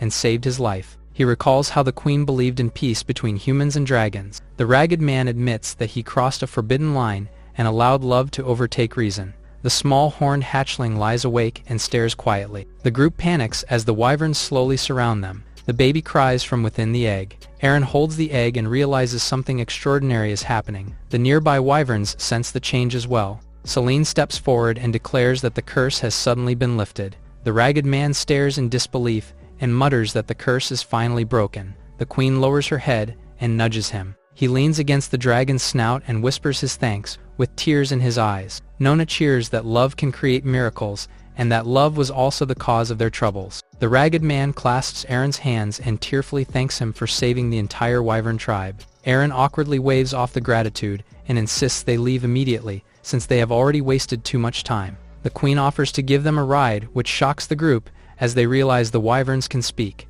The queen explains that the ancient seal had suppressed their consciousness and speech. Eren quickly orders them to take the lead, and the dragon agrees before soaring into the sky with powerful wing beats. Nona wonders aloud how a human and a dragon could possibly have a child. Selene can only laugh awkwardly from above, while a dragon soars across the sky between jagged cliffs. The wyvern descends sharply and lands with force. They arrive at an abandoned town marked by a worn archway as they face the empty streets. The queen explains that centuries ago its clan declared this place forbidden, and humans have not lived here since. Selene and Nona notice silent figures standing motionless in the shadows inside the buildings. Nona mutters that the place feels openly hostile to outsiders. An unfamiliar young man reacts to their presence. Eren tries to ask the man as he warns Eren not to stand before him. Suddenly, a heavy sack is slammed down with a thud. Eren holds up a portrait of Vera and asks the man if he has seen her. The man studies the image and remarks that her clothing resembles theirs, but then admits he has lived there for over a decade without ever seeing her. Eren insists there are no outsiders present and demands information about the Evernight clan. The man hesitates and pretends to think it over. He finally states flatly that any information about the clan will cost extra. Eren reluctantly agrees to pay extra and orders Selene to use her strongest approach. Selene snaps back that she works for money and not for blind loyalty. She conjures a blazing flame in her hand. Eren pressures the man to speak honestly about what he knows. The man nervously insists they truly know nothing about the Nightborn and tries to calm the situation. He explains that their elders invented the story during past wars and that the name was adopted only a few generations ago to survive. Aaron narrows his eyes with a knowing smirk. Night arrives at the abandoned village as lamps light up the houses. The group reluctantly settles on staying there and grumbles about the condition of the place. Odin realizes Celine has slipped away and wonders where she went. Aaron reveals that Celine rented a private room for herself and tells the others to ignore her for now and scout the town later. Celine fumes about being ordered around and decides to brew a special potion that will make Aaron completely obedient to her. She conjures a bubbling purple concoction as she proudly admires her creation. Aaron opens the door and asks what she wants. Celine smugly presents the potion as purple fumes suddenly burst outward toward his face. Celine casually apologizes as she hauls Aaron. She abruptly shoves him onto the bed and declares that she refuses to bow to some flashy upstart. She gathers glowing magic between her hands and insists that a future Grand Mage should never be treated like a servant. She claims that a master-servant pact will finally turn things in her favor. She announces that she will peer straight into his soul. Her expression suddenly falters as she senses something unexpected within him. Her vision shifts to a nightmarish landscape of jagged horns and blazing fires stretching across a crimson sky. She wonders what kind of hellish nightmare he has endured. Shadowy creatures with glowing red eyes crawl forward from the flames. Celine's eyes narrow as she realizes the strange realm is reacting to her presence and trying to expel her as an intruder. She understands that this mental world is attacking her to purge the foreign presence. The dark figures lunge at her as she vanishes. She grins and decides to fight back. Fire gathers in her palm, and she hurls it forward in a blazing strike. She twists through the air with twin fireballs in hand and descends toward the shadow beast. The flames erupt on impact and blast the creatures back in. She lands lightly and continues her assault and knocks two more figures aside. She summons a radiant magic circle before her hand. She releases a massive burst of energy that detonates across the landscape in a roaring blaze. She blows off her flames as the smoke settles. She notes that the contract should now be possible and that the process seems easier than expected. A dark presence gathers behind her. She stiffens and questions the situation in disbelief. She freezes as she realizes something from behind her. She suddenly understands the truth and realizes she has run into an already established contract. A massive hooded entity with glowing red eyes rises from the burning ground before her. Odin and Nona enter the room as Celine lays on top of Aaron in the bed. Nona peeks in as she sees the sight with Odin already frozen in place.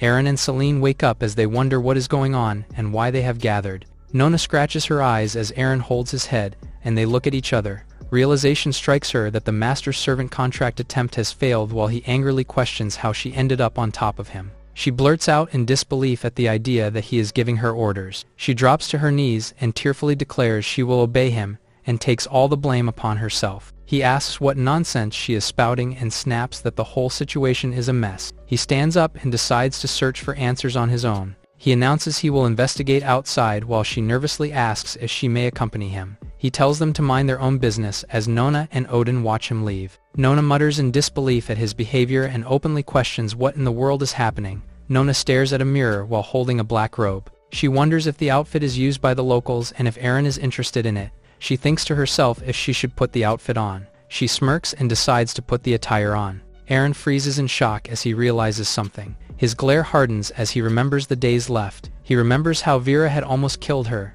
and wonders where he would run now. He stops groveling as he spots something. Aaron sees the villager sitting beside a basket of eggs. He grabs the running villager and demands updates about the investigation into Vera. The villager nervously insists no one has seen the man in question and hurriedly claims he is closing up.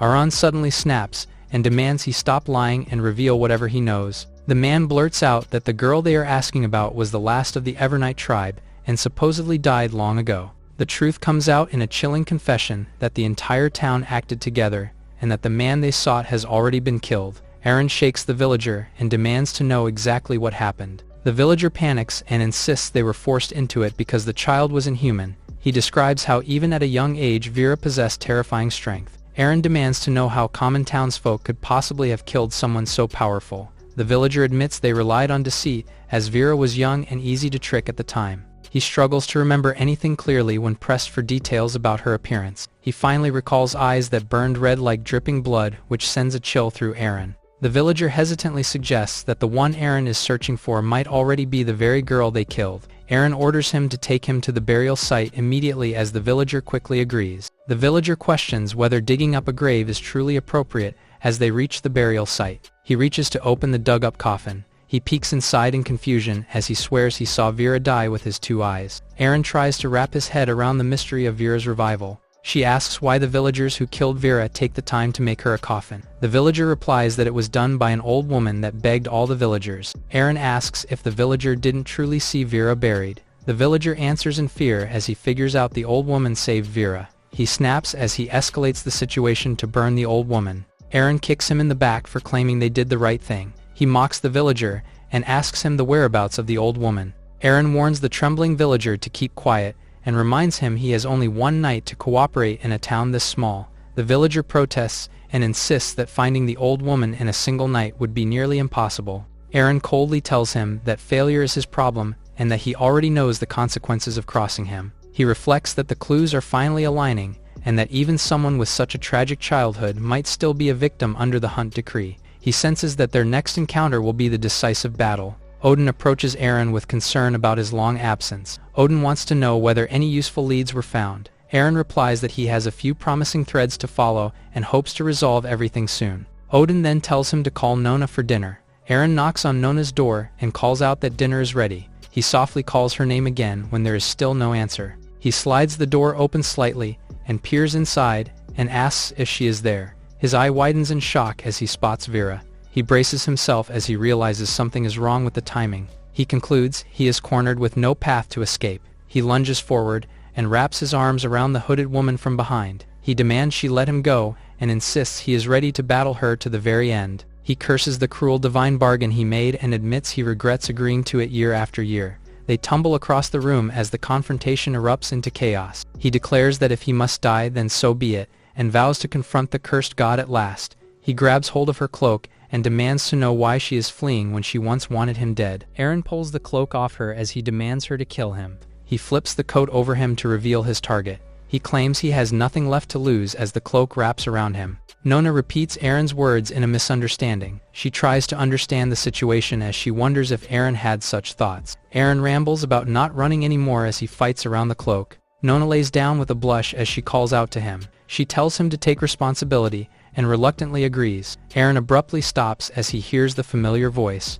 Eren stares in disbelief as he slowly pulls the hood down. He blurts out in shock that it is Nona and demands to know why she is the one standing before him and angrily questioning her state. Nona looks down at herself in confusion as she processes what he just shouted. Suddenly, the door bursts with knocks and a furious voice calls out to Eren while insulting him. Eren lies still for a moment with a hand mark pressed to his face. He scrambles up in panic and insists he never meant for things to turn out this way. Odin calmly informs him that Nona has already left and that the townsfolk have found the old woman. Eren stiffens in alarm. He quickly denies doing anything at all. He questions Odin about the book he's holding. Odin explains that he dug up old records from the town library about the Evernight tribe and even paid dearly for them. Eren grabs the book to read for himself while Odin notes that the tribe's power changes with time. Eren adds that this detail matches their current situation. He flips to an illustration showing the tribe once brutally hunted and burned, which explains why they are now so skilled at hiding. Odin reads that the Evernight tribe has suffered a long and miserable history and notices there is one final detail written at the end. He explains that the tribe is known for having extremely poor memories. The villager suddenly rushes in with news that someone has been found. Eren immediately reacts with urgency and heads out without hesitation. He calls for Selene to get ready. Selene answers cheerfully and joins him. She asks where they are going, and Eren explains they are searching for an important elder. She complains about the long walk and the lonely surroundings. She lags behind while Eren remains focused. The villager announces that they are almost at their destination just ahead. Eren grows suspicious and questions whether the villager is playing tricks. The villager clasps his hands and swears his efforts were real and pleading to be believed. Eren relents and tells them to keep moving. The villager casually adds that the old woman they are seeking is senile and has a failing memory. Eren narrows his eyes and says he already knows what to do. He reflects that this makes yet another person with memory problems. The villager suddenly points ahead to a small house at the end of a path and announces they have arrived. Selene sighs in relief that they finally made it. She declares she will handle it herself. Eren grabs her by the collar and pulls her back. She stumbles while she turns in confusion and demands to know what he is doing. Eren snaps at her to calm down and show respect. She repeats the word with disbelief and mutters that someone like him has no right to preach about manners. He exhales in frustration and insists that he will handle the conversation himself. He raises his hand to knock and calls out cautiously. The old woman opens the door cautiously and asks who he is as he stands outside her modest home. She serves him a drink and assumes he is merely a traveler. She gently remarks that only someone careless would wander so far into such a remote place. Eren explains that he came out of curiosity to see the Evernight tribe for himself. The old woman notes that such curiosity requires courage. She reflects that the world is rarely simple, and that judging an entire people based on whispers is unjust. She speaks about fate guiding all things, and how many have foolishly tried to resist it. He counters that much of the world feels irrational. The old woman laughs softly and calls him intriguing. He begins to declare that if forced to accept unfair terms, he would rather reject them outright. The old woman pauses and wonders if it is time for breakfast. Eren watches her closely and quietly questions whether she truly remembers nothing. He wonders if her condition is genuine, or if the trail has gone cold again, while she suddenly asks what day it is. Eren claims it is Saturday as the old woman stands by the window. She gently mentions Vera and suggests the girl must have been troublesome for him. Sunlight stretches across the empty floor as the moment lingers. He glances toward the window in silence. Bright flowers sway beneath a clear sky. She holds the picture of her and Vera carefully as she thanks Vera for her hard work.